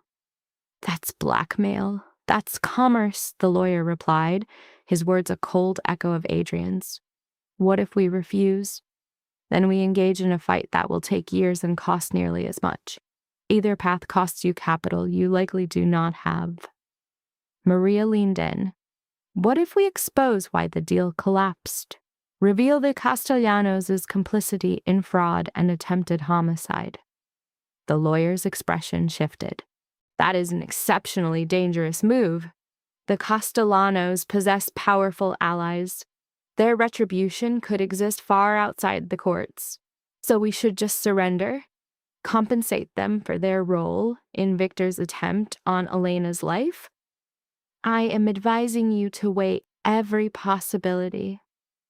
Elena heard their debate, the pressure of these impossible options pressing down on her. Each choice carried a heavy price. Every route was littered with mines. This was the reality of command, not just knowing routes and manifests, but steering through threats and power plays against those who would exploit or annihilate her. She recalled Adrian's proposal, $100 million. A simple escape. Let it become someone else's burden. But then her father's image came to mind, raising this company from dust. She thought of Dan Callahan and the workers who gave their lives to Moretti Shipping. She remembered the smug look on Victor's face as he schemed to steal it all. We resist, she declared. All eyes snapped to her. We resist the Castellanos. No settlement, no negotiation. I will make it understood that I am not Victor, and I will not be broken by fear. The attorney seemed distressed. Miss Moretti, Elena, and I comprehend the dangers, but they won't see a single cent from me. If a war is what they desire, then they shall have it. A faint smile touched Margaret's lips. Understood. We will make the necessary preparations. After the meeting, Elena felt Maria's touch on her arm. That was an act of either great courage or great foolishness, her sister commented. Likely a bit of both. Dad would have approved. Elena prayed she was right. On the last day of her week, she faced Adrian. He was in his office, as impeccably dressed and inscrutable as always. Elena took the chair opposite him, the sales contract for Moretti Shipping resting on the table, a silent threat between them. So, Adrian began, tell me what you have discovered, that you were correct. I am not equipped to lead a shipping company, but I can learn, and I am willing to try. Adrian's face remained a perfect, unreadable mask. That is an error. Perhaps. But the error will be mine to own. Elena, be sensible. You've had 1 week. Do you believe that compares to the 40 years your father dedicated to mastering this industry? No. But it is long enough to realize I will not surrender, even at the risk of losing everything. I have already faced total loss once before. I endured. I can endure this. Adrian leaned back in his chair, his calculating gaze fixed on her. You resemble him more than I realized. Your father. That same unyielding nature. I will accept that as praise. It is not. That trait nearly ruined this company several times. Enzo refused to evolve, to innovate. He operated on pure instinct and alliances, a method that brought him to the brink of ruin. And yet he didn't fail. He survived. Narrowly. You do not have the luxury of narrowly. You begin from a place of vulnerability.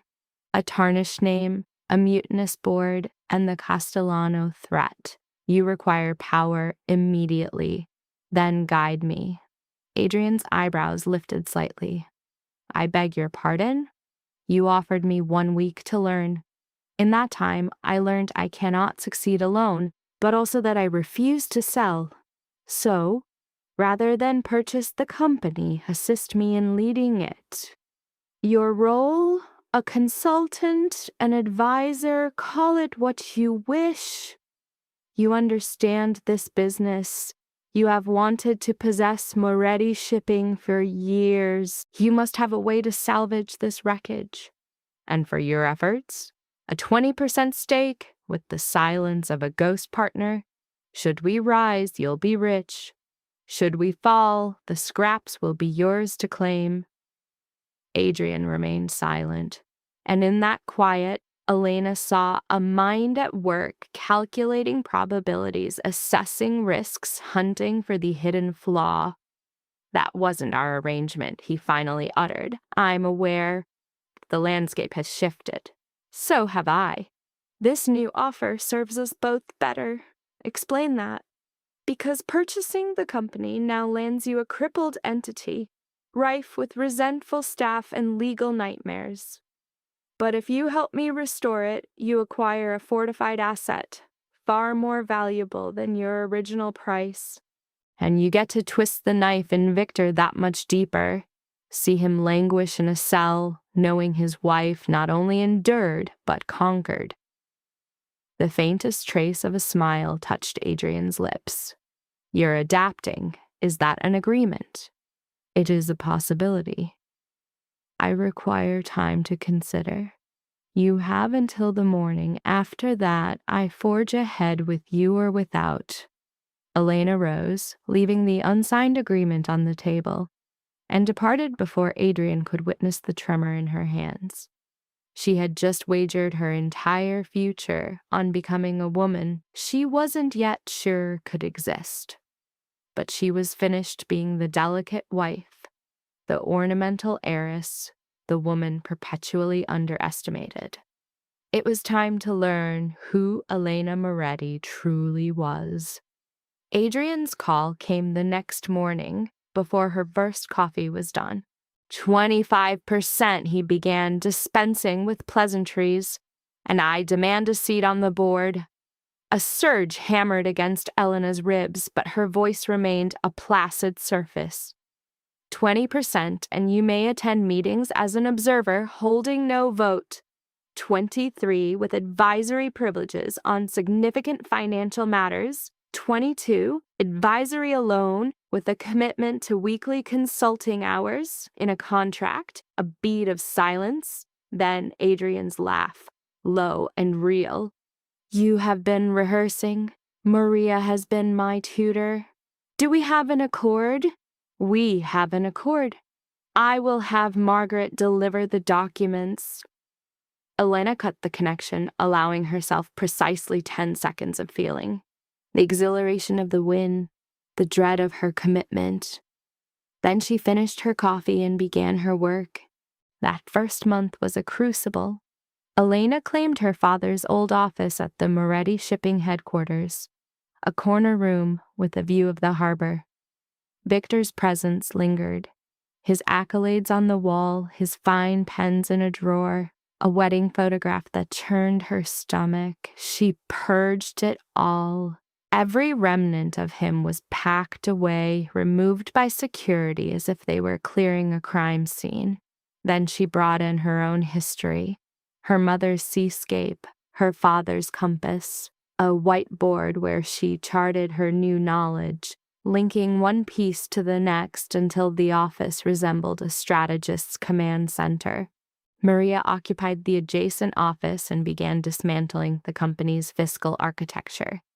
In less than a week, she had unearthed 3 separate accounts Victor used to bleed money, funneling it through shell corporations that traced back to the Castellanos. He siphoned nearly $2 million in the last year, Maria stated, placing a file on Elena's desk. Is it documented, traceable, prosecutable? Forward it to Margaret. add it to his list of crimes. It's done. But Elena, this will only provoke the Castellanos further. They will interpret this as a direct assault. Good. Let them be provoked. It might make them careless. Maria's expression was laced with worry, but she offered no argument. She understood that once Elena's mind was set, resistance only strengthened her resolve. James Rutherford visited twice a week, schooling Elena in the company's operational heart. He taught her to decipher a cargo manifest, to bargain with port authorities, to discern a profitable route from a financial sinkhole. "You're absorbing this more quickly than I anticipated," he remarked one afternoon, looking over her analysis of their European routes. "Is that praise?" "It is an observation. This knowledge takes most people months to grasp. You've mastered the fundamentals in mere weeks. The fundamentals are not enough. True, but they are a foundation." James produced another file. "We must address your board dilemma." Elena had been dreading this. Of 12 board members, at least half were openly opposed to her leadership. They would attend meetings, vote down every initiative she put forth, and then whisper to journalists about how Elena Moretti was steering her father's legacy into ruin. "I cannot dismiss them," she said. "Not without justification. You don't need to dismiss them. You need to outplay them." "How?" James illuminated the bylaws she had never read, the voting mechanics Victor had wielded to keep his grip. There were clauses for board expansion, for convening emergency meetings, for ousting members who betrayed their fiduciary responsibilities. "3 of them are on precarious ground already," James noted. "They've taken gifts from our rivals, likely violating conflict of interest rules. You prove it, present it to the board, and make them choose between resignation or an investigation. And the rest? You present them with a decision. Cooperate with you or be left behind as the company prospers. When you prove your competence, the majority will come around. Those who refuse will see themselves out." Elena examined the list of names, men who had known her father, who had seen her grow from a girl, yet still saw a child playing pretend in the seat of power. "I want them gone," she declared. "Every last one.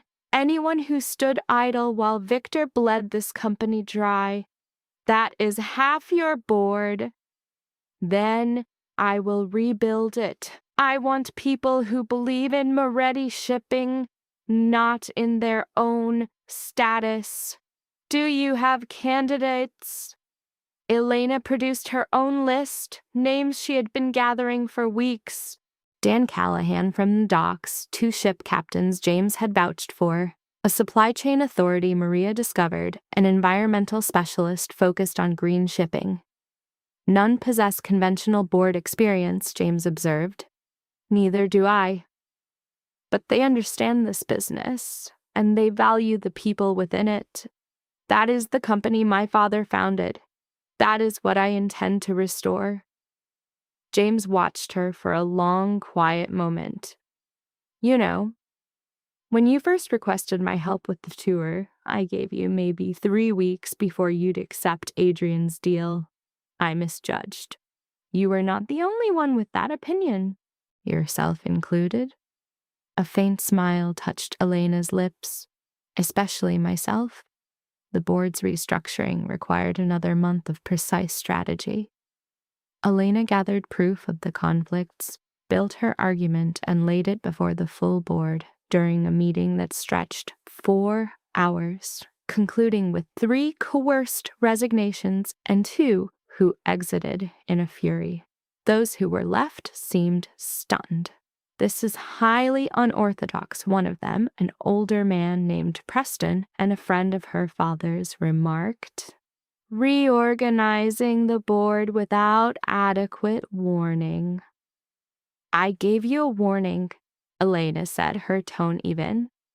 I informed all of you a month ago that a new era was beginning. You elected not to believe me. That was your error.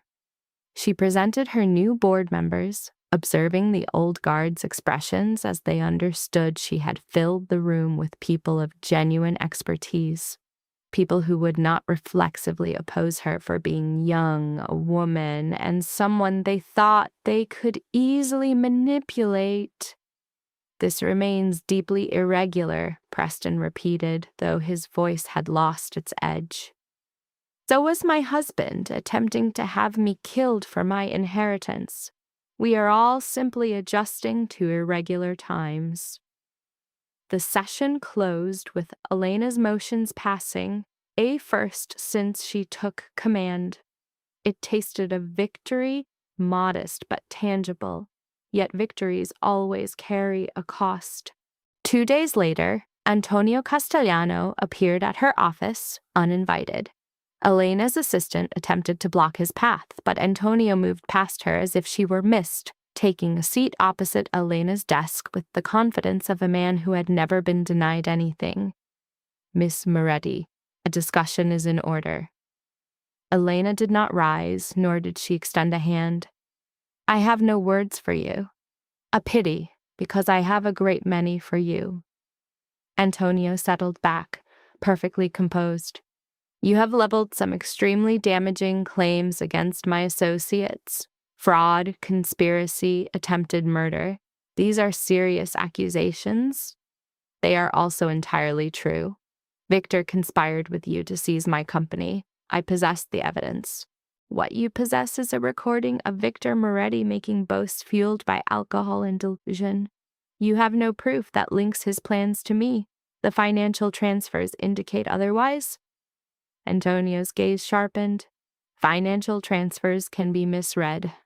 Business arrangements can be misunderstood. You are new to this world, Ms. Moretti. You fail to grasp its complexities. I grasp that you assisted my husband in planning my murder for a share of my estate. That seems quite simple. Had I genuinely wished for your death, you would be dead. Antonio said it without emotion, as if discussing the day's forecast. Victor was reckless, sentimental, and arrogant. I cautioned him against the entire scheme, but he was certain he could manage it alone. A chill traced a path down Elena's spine. Are you confessing to I am confessing nothing? I am clarifying your reality. Victor was defeated because he misjudged you. I will not repeat that error. Is that a threat? It is a business proposition. Antonio leaned in. You are drowning. Your board is fractured, your name is tarnished, and you are creating adversaries faster than you can manage them. Allow me to assist you. Assist me? You just implied if you wanted me dead, but I do not want you dead. I want the Atlantic shipping lanes, and you can deliver them.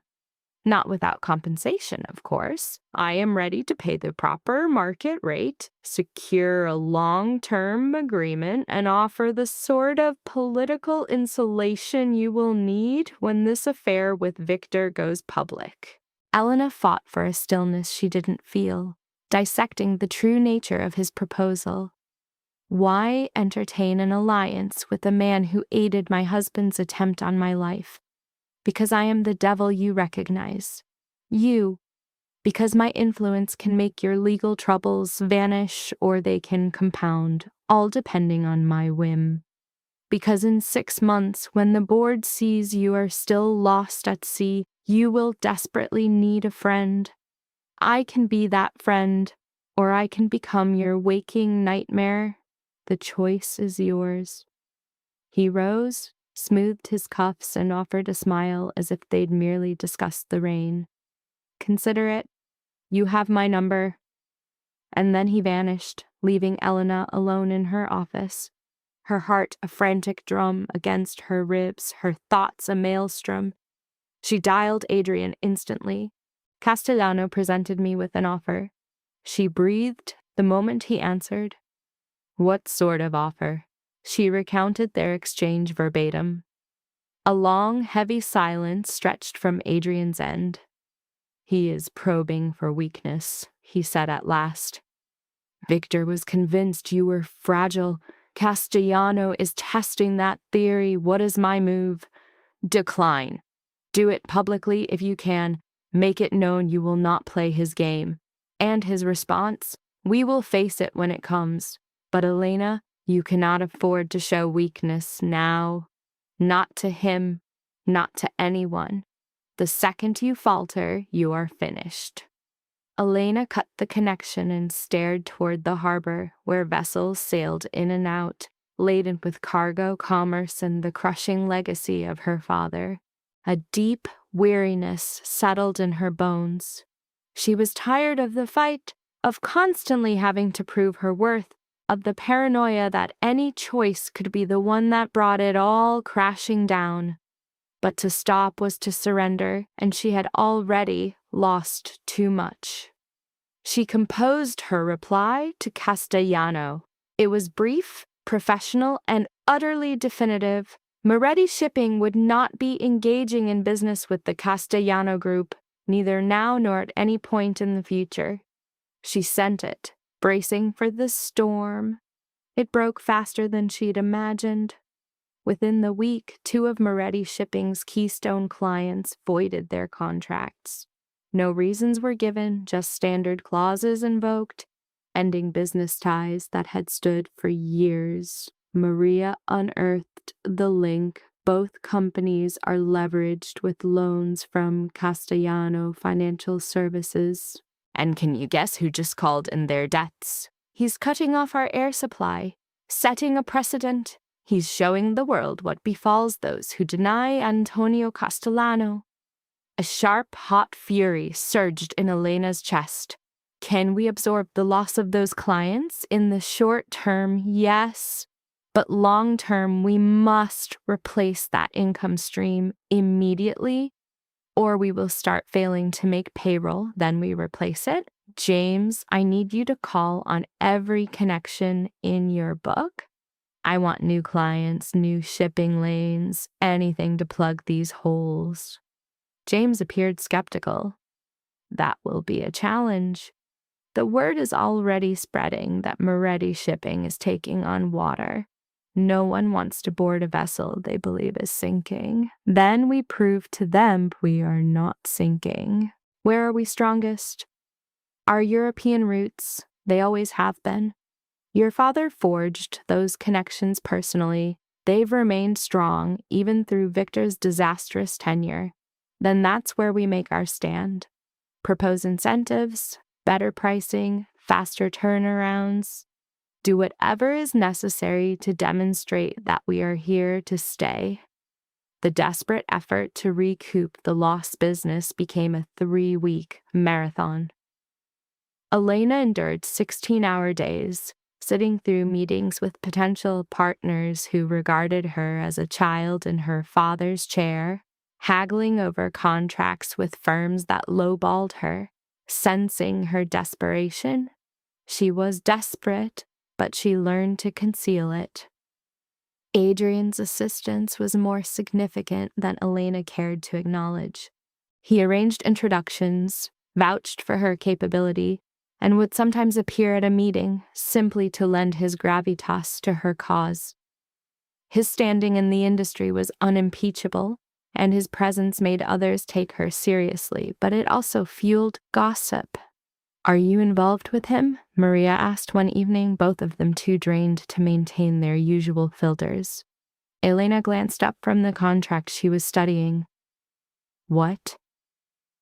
Adrian Keller, the whispers are everywhere about the time you two spend together, about how he's constantly in your corner, about the way he watches you. And how does he watch me? Like you are a puzzle he can't decide whether to solve or to break. Elena let out a bitter laugh. That sounds about right. But you are not sleeping with him. No. Why would that even be a question? Because Victor used to look at you that exact same way, and we all know how that concluded. The remark landed with more force than Maria likely intended. Elena pushed the contract aside, rubbing her temples. "Adrian isn't Victor," she said softly. "Are you certain, or is he just more adept at hiding his true nature?" Elena had no reply.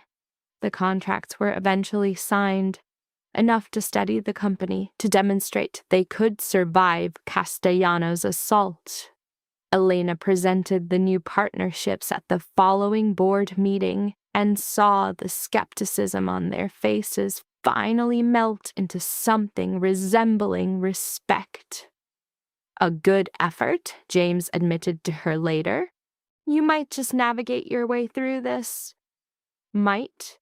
You are not clear of the storm yet, but you remain afloat." "That is more than most of us anticipated."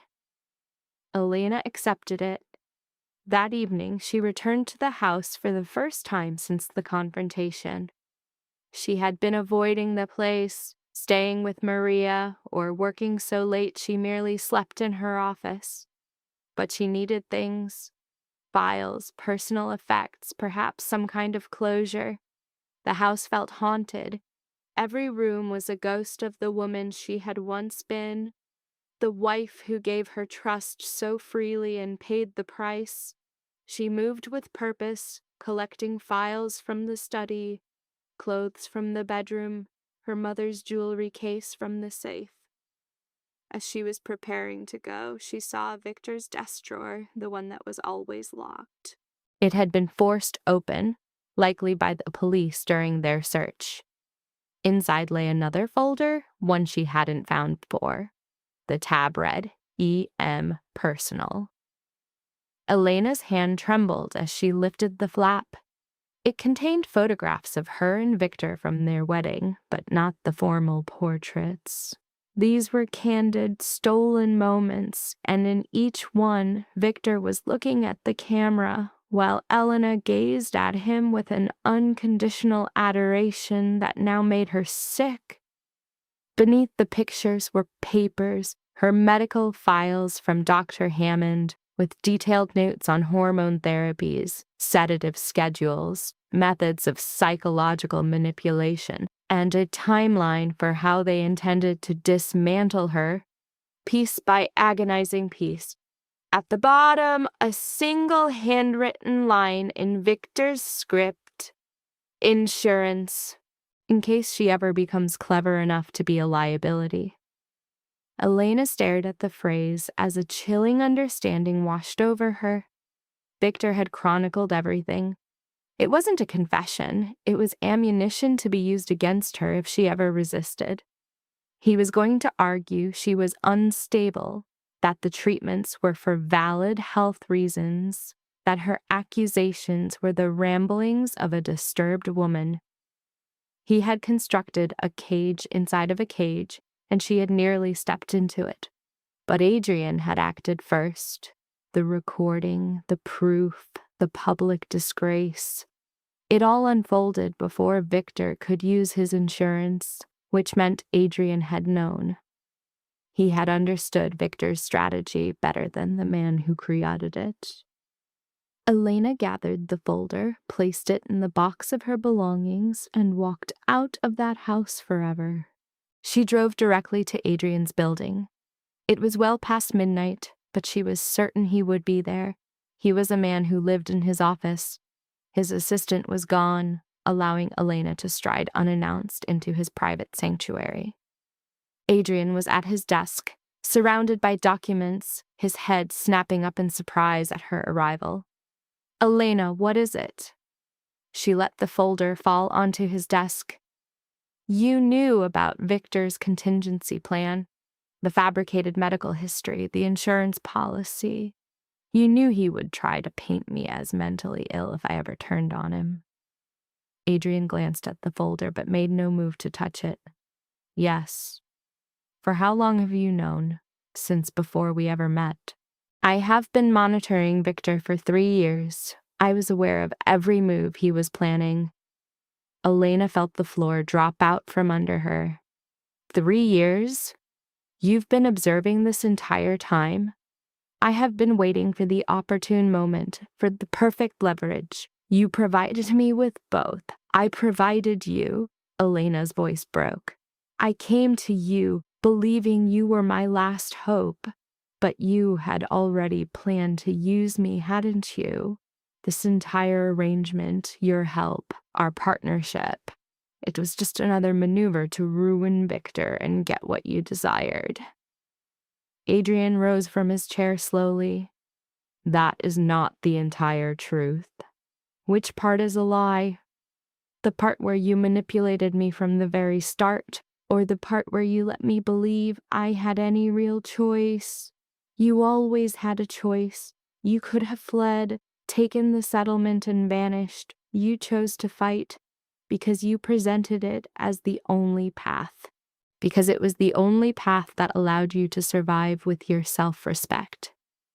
Adrian's tone grew harder. Yes, I was aware of Victor's schemes. Yes, I put myself in a position to gain from your predicament. But I also ensured your survival. I armed you with the means to annihilate the man who planned to murder you. I helped you reclaim what was yours. That has to be worth something. It is worth you getting precisely what you wanted while I believed I was in control of my own destiny. You were in control. I simply made certain you possessed the necessary information to make the correct choices. Elena wanted to scream, to shatter something, to feel anything at all besides the immense, suffocating weight of this new betrayal. Did you ever intend to tell me the truth? Perhaps when you were ready to bear it. Stop! Elena's words were like broken glass. Do not frame this as a kindness to me. You saw a chance, and you seized it. I was merely the instrument you wielded. You are far more than that, am I? Or just another piece on your board? Adrian fell silent for a long count. When he finally spoke, his tone was softer than she had ever known. At the start, yes, you were the path to an objective, but you were unexpected, Elena. How you bent but never broke, how you fought, how you mastered the game. I never anticipated that. Most would have been crushed by it. And what does that change? It changes the entire board, because you are no longer just a weapon. You're a player now, and that is what makes you a threat. Elena watched him, searching for the tell, for the thread of another manipulation versus a sliver of honesty. I cannot trust you, she said at last. Good. You never should. Trust is a luxury for those who don't know any better. Then why would I continue this alliance? Because you have need of me and I of you. Because our combined strength eclipses what we could do alone. Because whether we accept it or not, our fates are now entwined. Do you believe the Castellanos distinguish between your firm and my investment? We are now a single target. He was right. Elena hated that he was right. I demand complete transparency, she declared. No more secrets. No more maneuvering. If you possess knowledge that impacts my company or me, you bring it to me without delay.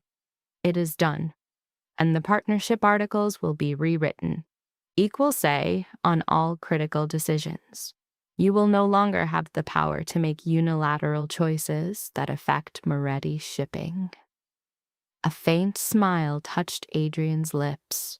Now you are beginning to bargain. I will have Margaret draft the revisions. Elena clutched the folder to her chest as if it were a shield. I am not your tool, Adrian, and I am not your pawn. If this continues, it continues as equals. Equals. Adrian offered his hand. I can accept those terms. Elena studied his outstretched hand for a long moment before taking it. She did not trust him. Perhaps she never would. But she was realizing that trust was not a prerequisite for survival. Power was. And for the first time since the nightmare began, Elena Moretti finally held some. The amended partnership documents arrived 3 days later. Elena scrutinized every sentence twice before she signed. Maria was her witness, then drew her away. You understand, this doesn't truly make you equals, don't you? Adrian has played this game his entire life. You've had 6 months. I know, but I learn quickly. That is what I fear. Elena didn't press for an explanation. She already knew. The person she was becoming, calculating, shielded, forever seeking the advantage, was not the woman from a year ago. She might not even recognize her, but that other woman had nearly been murdered. This new version of her was still drawing breath. She would take it. The following month settled into a cadence that felt deceptively normal. Elena managed the company with Maria's guidance and Adrian's periodic input. The board meetings grew less tense as her new appointments found their confidence. Profit stabilized, then began to rise. Slowly, arduously, Moretti shipping started to resemble something her father could have been proud of. Victor's trial was scheduled for the early spring. Margaret kept Elena appraised of the prosecution's case. It was ironclad, overwhelming, and almost guaranteed a conviction. Victor's defense was already proposing plea agreements, trying to reduce the charge from attempted murder to conspiracy and fraud. They're suggesting 15 years, Margaret said during a weekly call. With good behavior, he might be out in 10.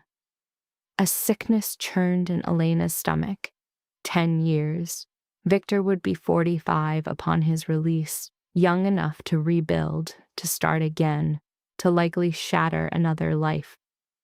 What if we reject the deal, force a trial? Then you will have to testify. Relive the entire nightmare before a gallery of cameras while his defense team dissects every fragment. They will use the pills, paint you as unstable, and try to make the jury question everything you say. But we have his confession on tape, which they will claim was an illegal recording made without his knowledge in a private home. A skilled lawyer might get it dismissed, and without it, our position weakens considerably. Elena shut her eyes, feeling the old, familiar rage ignite. So he could walk free? He will not walk free. But he could receive a sentence far less than he is owed. That is the nature of the system. I am sorry. The call disconnected, leaving Elena in her office, staring into the void. After all of it, the terror, the scheming, the public demolition of Victor's name, he could still emerge with a small victory. It was not just, but she was learning justice was a myth. Only power was real. She dialed Adrian. I need to ensure Victor remains imprisoned for as long as the law allows. What will it take? Your testimony. You take the stand. You tell the jury precisely what he did, and you make it impossible for them to see him as anything but a monster. Margaret says his defense will shred me. They will make the attempt. But you are more formidable than they realize, and certainly more than Victor ever did. Adrian paused. The only question is, are you prepared for that kind of war? Elena thought of the woman who had stood trembling outside Victor's study, hearing her own death being planned. That woman was terrified, broken, holding herself together with threads. The woman she was now would set the courthouse ablaze if it meant seeing Victor pay for his crimes. Arrange a meeting with the prosecutors. I will testify. Elena? I will testify, she said again, and I will make every soul in that room know exactly what he is. The preparation was more harrowing than she'd imagined. Endless hours with prosecutors, dissecting every detail, every second, every shred of proof. They had her listen to the recording over and over until Victor's words were branded into her mind. Elena Moretti, pregnant, unstable, loses control of her car in a storm. Tragic, utterly heartbreaking. With every listen, something inside her turned to steel. Maria attended each session, taking notes, posing questions the lawyers had missed. She was assembling her own file, her own understanding of the conspiracy. "Do you know what I can't stop thinking about?" Maria asked one night after a grueling session. How long he must have been orchestrating it all. The pills, the false pregnancy, the accident. That would require months of planning, possibly more. What are you getting at? My point is that he was designing your death long before you knew you were in danger, before you had a single reason to doubt him. That isn't just monstrous, Elena. That is a level of patience that is truly terrifying. Elena understood where she was headed. You believe Adrian is the same? I believe Adrian watched for 3 years as Victor dismantled you and did nothing until he saw a personal advantage. That is also patience. That is also terrifying. He saved my life. He saved his investment. You were simply the means. Maria took Elena's hand. I'm not telling you to abandon him. I'm telling you to never forget what he is. I have not forgotten. But sometimes late at night, as she and Adrian mapped out company strategies or he explained the labyrinth of maritime law, Elena wondered if she was starting to. If their partnership was morphing into something else, something she lacked the words for. Adrian was always the professional, never crossing a line. Yet there were instances, a hand on her arm in a tense negotiation. The way his gaze lingered when she made a brilliant business move. The sharp, protective tone in his voice if anyone dared question her authority. It felt like something significant. Elena just didn't know what. She had no time to decipher it. The trial loomed and she had to be ready. The courthouse was a storm of activity when Elena appeared. A crush of reporters with camera flashes tracking her like a target. She was dressed in a severe, expensive black suit Maria had selected. A world away from the gentle pastels Victor once preferred for her. Margaret met her at the steps. Are you ready? No, but I'm proceeding regardless. The courtroom was a cliché of legal dramas. The dark wood, the soaring ceilings, the immense weight of institutional power bearing down. Victor was at the defense table, his orange jumpsuit meant to diminish him. Yet somehow it failed. His eyes found hers the moment she entered, and for a heartbeat, Elena saw the man who had comforted her as she wept over the child that never was. The man who had kissed her brow and sworn everything would be fine. Then she heard his voice from the recording in her mind, and the illusion was annihilated. The prosecution put her on the stand early. Elena swore the oath, her hand resting on the Bible. The assistant district attorney was a woman in her 40s named Chen, no relation to Margaret, who had built a career prosecuting domestic abusers. She led Elena through the events, her tone gentle but relentless. The marriage, the medication, the revelation in his study. Could you tell the jury what you overheard that night? Elena drew a steadying breath. I overheard my husband planning to murder me. He was going over the timing, the method, how he would stage it to look like a tragic accident. He spoke about the phantom pregnancy he had orchestrated, about the drugs he had been feeding me. He spoke of it as if, her voice fractured, as if I were a complication to be dealt with, not a person, just an obstacle in his path. How did it leave her feeling? She was terrified, betrayed, and foolish for her own blindness. The objection to her emotional state was overruled. Chen methodically laid bare the facts, exposing Victor as a monster of cold calculation. Then, The cross-examination began. Victor's counsel was precisely what Elena had braced for. A man in a fine suit with manufactured compassion, the type who absolved himself by calling it a job. Mrs. Moretti, you took multiple prescriptions during the marriage, did you not? I did. Prescriptions my husband's pawn provided, lacking any license or medical authority. But you took them of your own free will.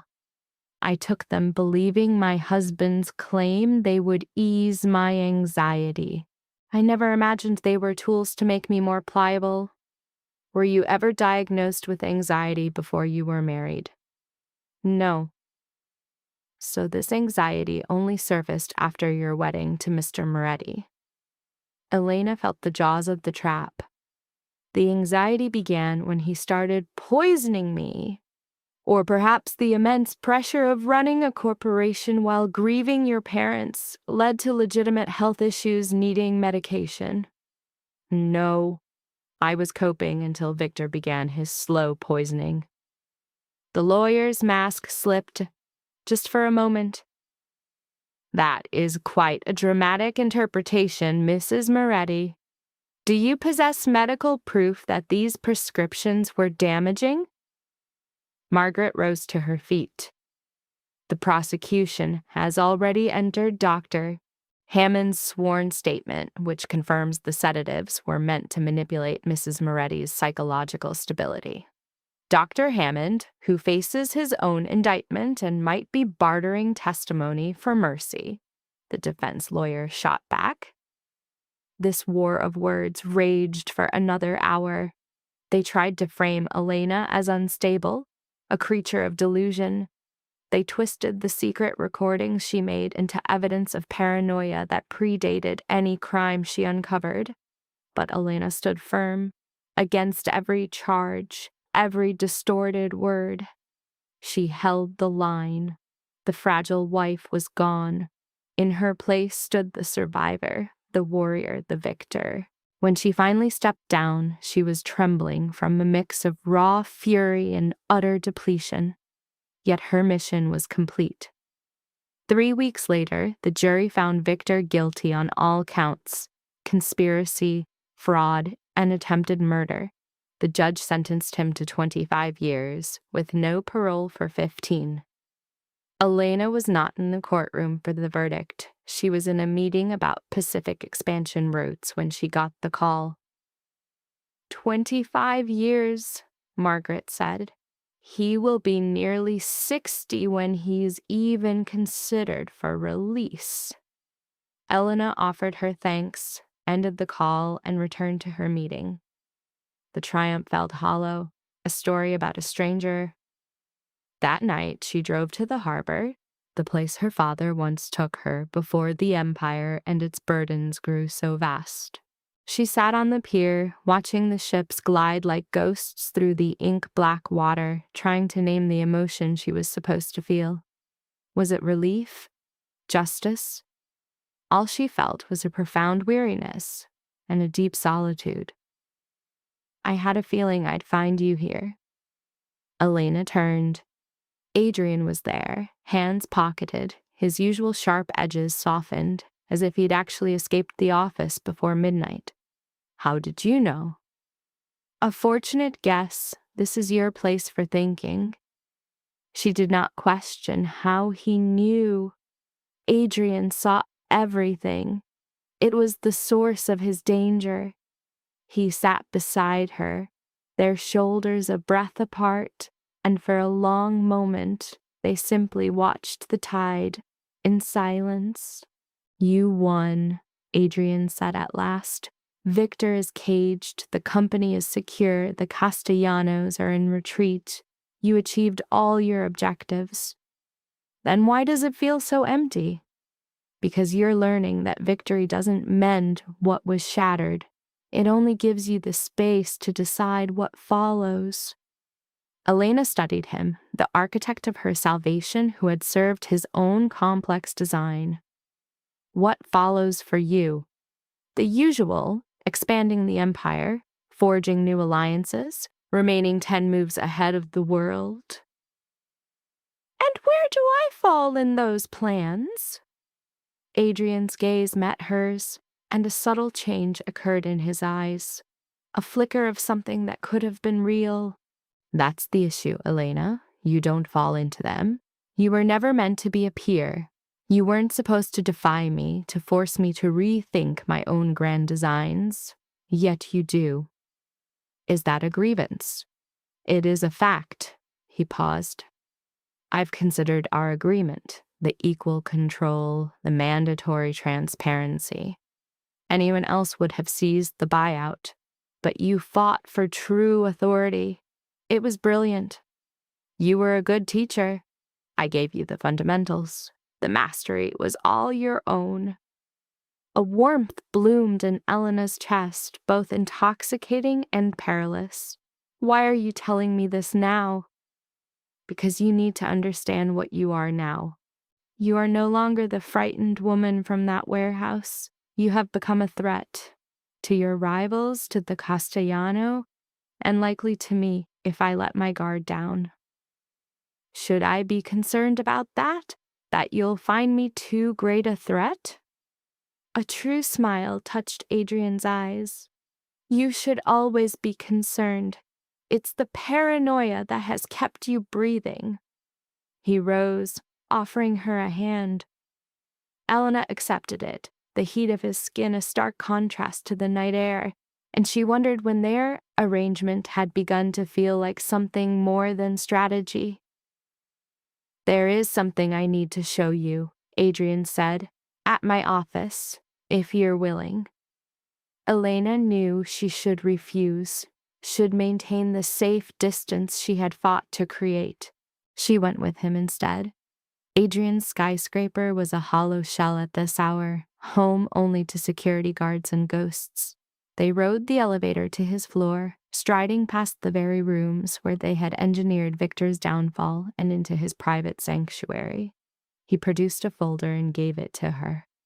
Inside lay deeds and transfer forms, a dense collection of legalese she couldn't immediately process. What am I looking at? The house. Your former house. I doubt you have any desire for it. I had it valued, appraised, and readied for the market. But before I list it, you have an option.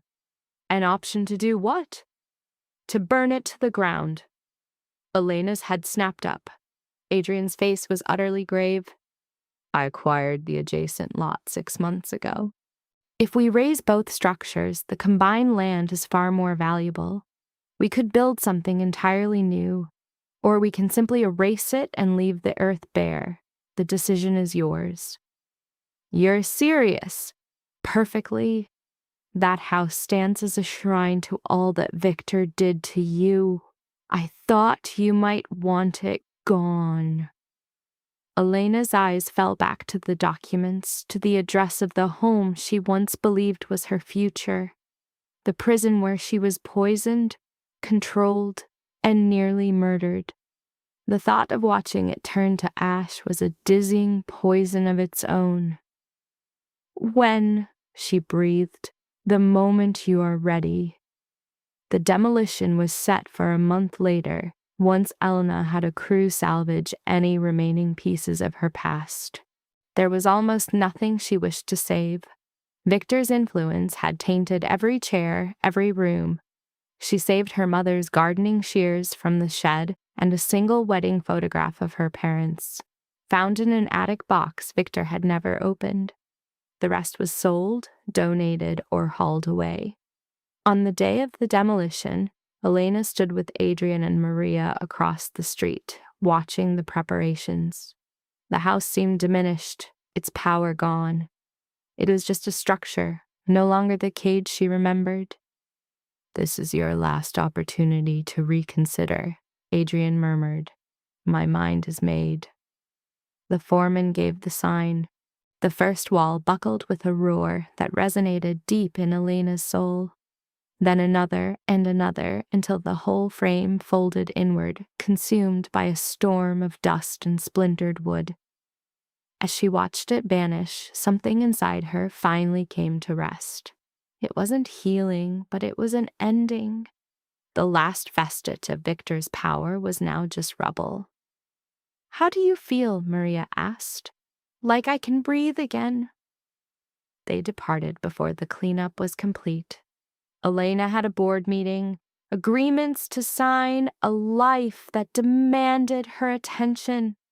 It moved forward even as the wreckage cooled.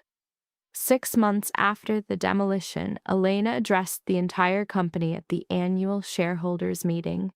The hall was overflowing with board members, financiers, and workers from the docks who had come to hear her. A year prior, this would have paralyzed her with fear.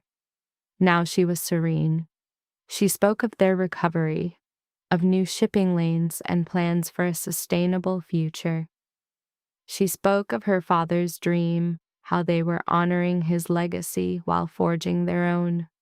She never once uttered Victor's name. He was a ghost, imprisoned where he could do no more harm. The applause that followed was real. She could see it in their expressions.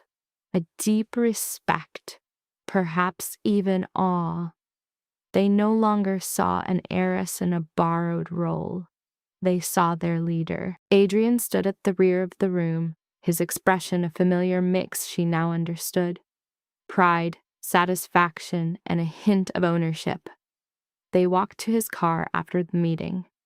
Elena had sold her own vehicle, unable to bear driving after all that had transpired. Adrian served as her driver when their paths merged.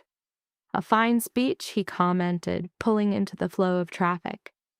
"Thank you. Maria penned most of it.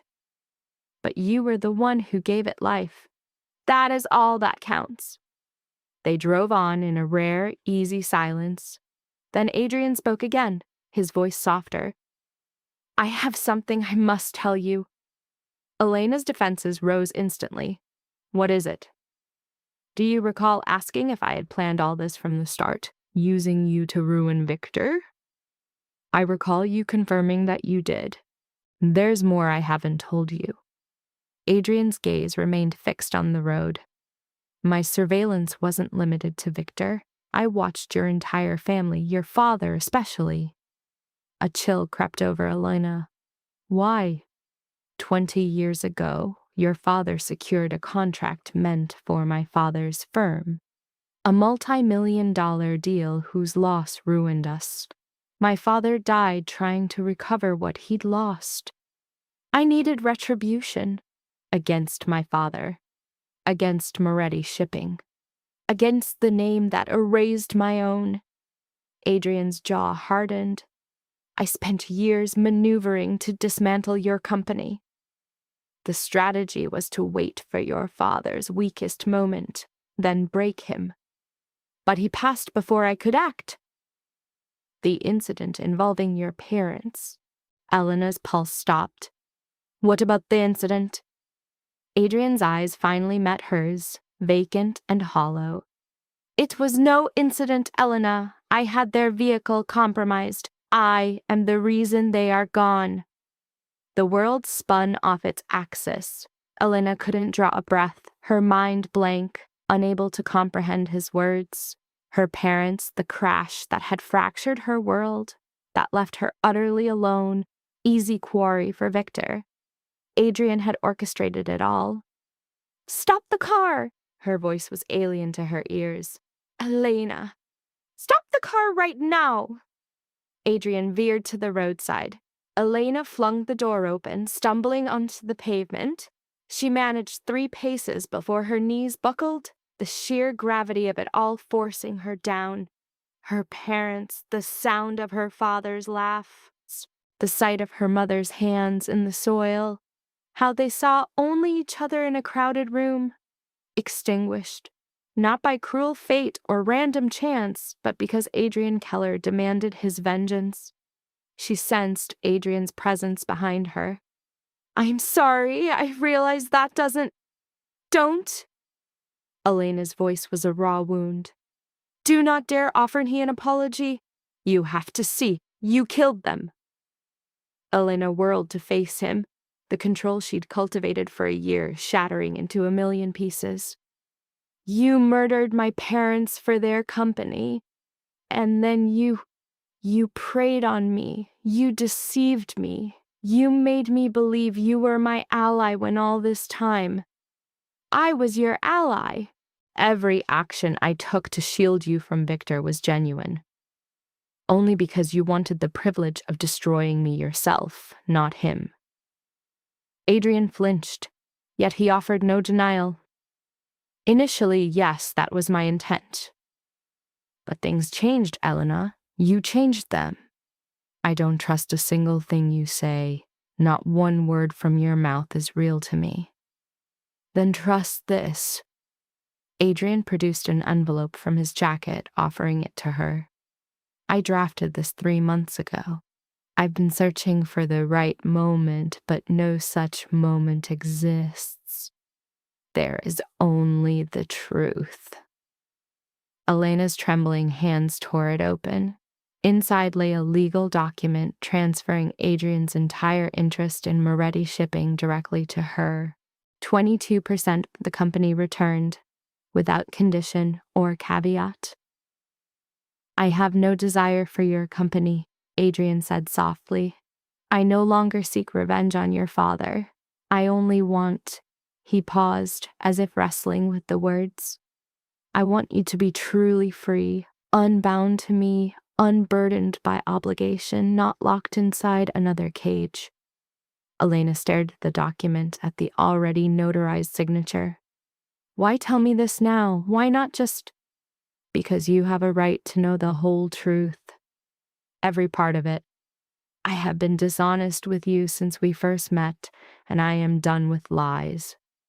You deserve to know precisely who I am and what I have done. Then you can decide our future. Our future is one where I never lay eyes on you again. I understand. Adrian's tone was even, but his eyes held the look of something shattered. The transfer is immediate. My resignation from the board will follow tomorrow. You will never be burdened by my presence again. He turned to leave. Elena remained on the curb, clutching the papers that granted her everything she had fought for.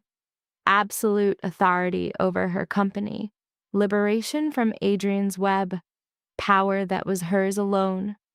And the price was the knowledge that her savior was also her destroyer. She thought of her father, of the defiant spirit James had described. Enzo Moretti had never surrendered, battling impossible odds for his company.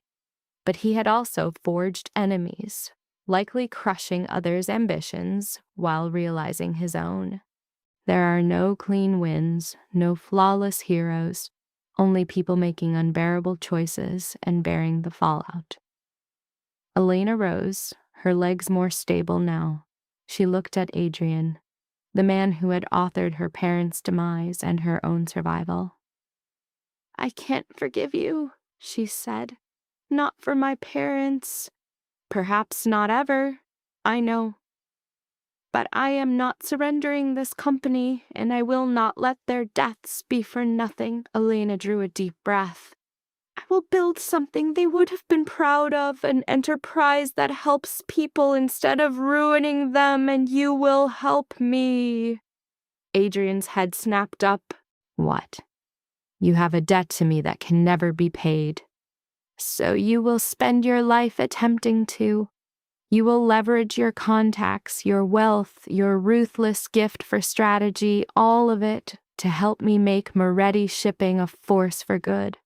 Something that matters. Elena, you don't want me. I don't want you anywhere near my life. But I require your skills. And you need to atone for this, even if full atonement is impossible. She held his gaze. That is the agreement. Accept it, or I ensure the world knows what you did. Your name, your firm, every brick you've laid. I will reduce it all to dust. Adrian watched her for a long moment, then gave a slow, deliberate nod. Oh, all right, I accept.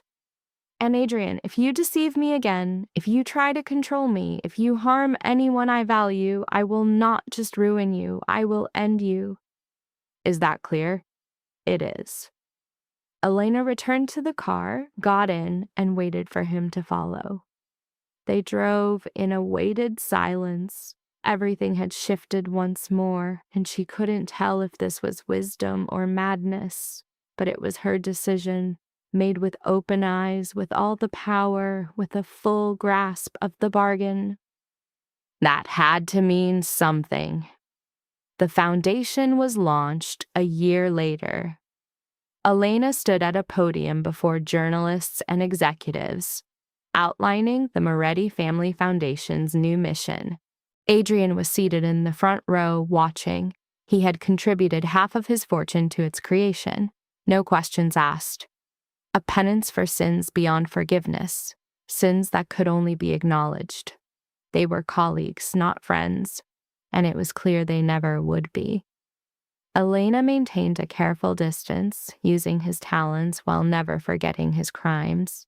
Some days she loathed him, some days she saw his pain, most days she felt both.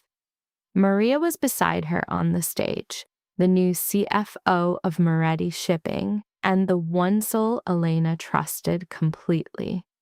The Moretti sisters had built something new together, something their parents would have known. After the event, Elena sought a quiet corner, drawing out her phone. A notification from prison waited. Victor had attempted to send her a letter. The warden inquired if she wished to accept it. Elena deleted the message without a reply. She had no use for Victor's words, his excuses, his pathetic attempts to remain a fixture in her story. He was the past, caged where he belonged. She was the future, not whole, not healed, rarely even okay, but liberated, finally and truly liberated.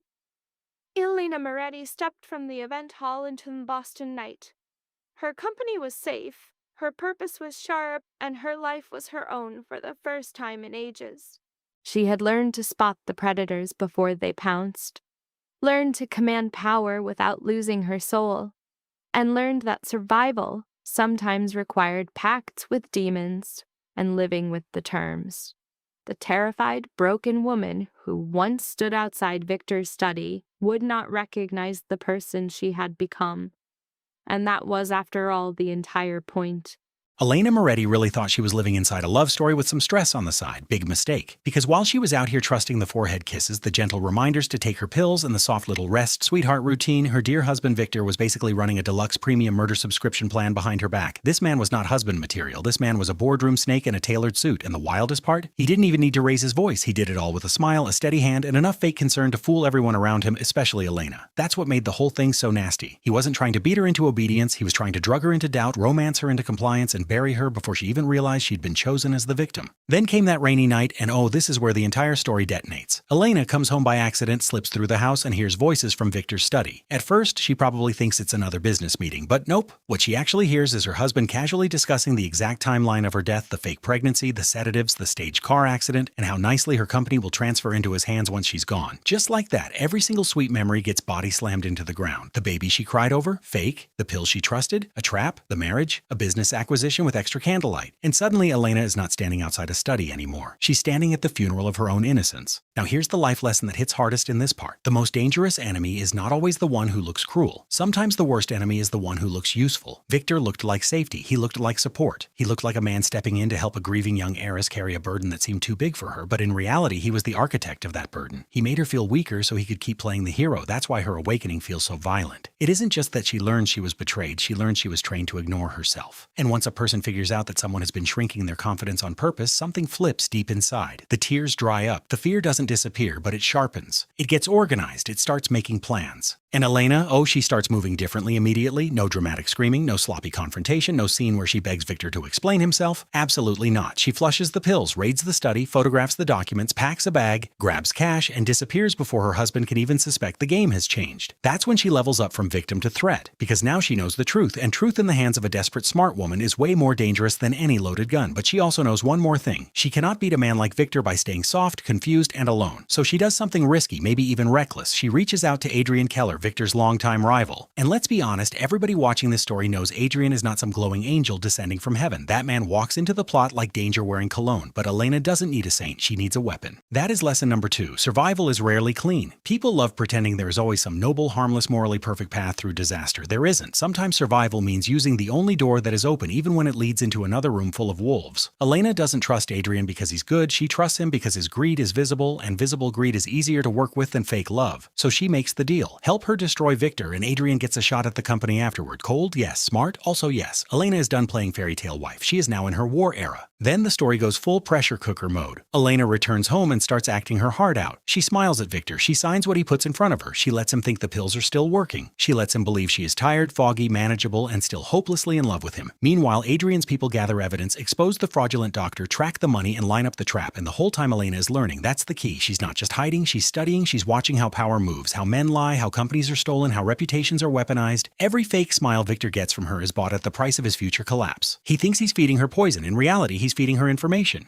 Then comes the boardroom scene, and wow, this is where Elena stops being prey for good. She walks into her father's company wearing strength-like armor, sits at the head of the table, and publicly rips Victor's whole empire of lies into confetti. The fake pregnancy, the sedatives, the murder plot, the forged legal trail, the theft, all of it comes out under bright corporate lights. And Victor, who thought he was about to inherit everything, suddenly becomes the entertainment. His face cracks, his control evaporates, his allies panic, and the room watches in horror as the man who built his future on Elena's grave realizes she climbed out of it early. That's not just revenge, that's symbolic annihilation. But the story still isn't done, because just when Elena starts looking like she has finally escaped one monster, the plot twist drops. Adrian, the man who helped save her, has his own blood-stained history with her family. He wasn't just a savior with sharp edges, he had helped shape the ruin that made Elena vulnerable in the first place. And this is where the story gets really cruel, because it forces the audience to accept that not all rescues are pure. Some people help not because they are good, but because your survival serves their unfinished war. Elena could have shattered there. Most people would. Instead, she does something even more frightening than revenge. She adapts again. She doesn't forgive easily. She doesn't collapse into romantic nonsense. She doesn't hand over her company or her future. She takes control. She renegotiates. She learns the business. She rebuilds the board. She fights the Castellanos. She keeps the company. She makes guilt pay rent. And in the end, her biggest victory is not Victor's prison sentence or Adrian's confession. It's the fact that Alana becomes impossible to own. That is the real life lesson. The comeback is not just about exposing the liar or punishing the villain. The real comeback is becoming so awake, so skilled, and so hard to manipulate that no one ever gets to rewrite someone's mind, body, and future again. Elena wins because she stops asking to be protected and starts making herself untouchable.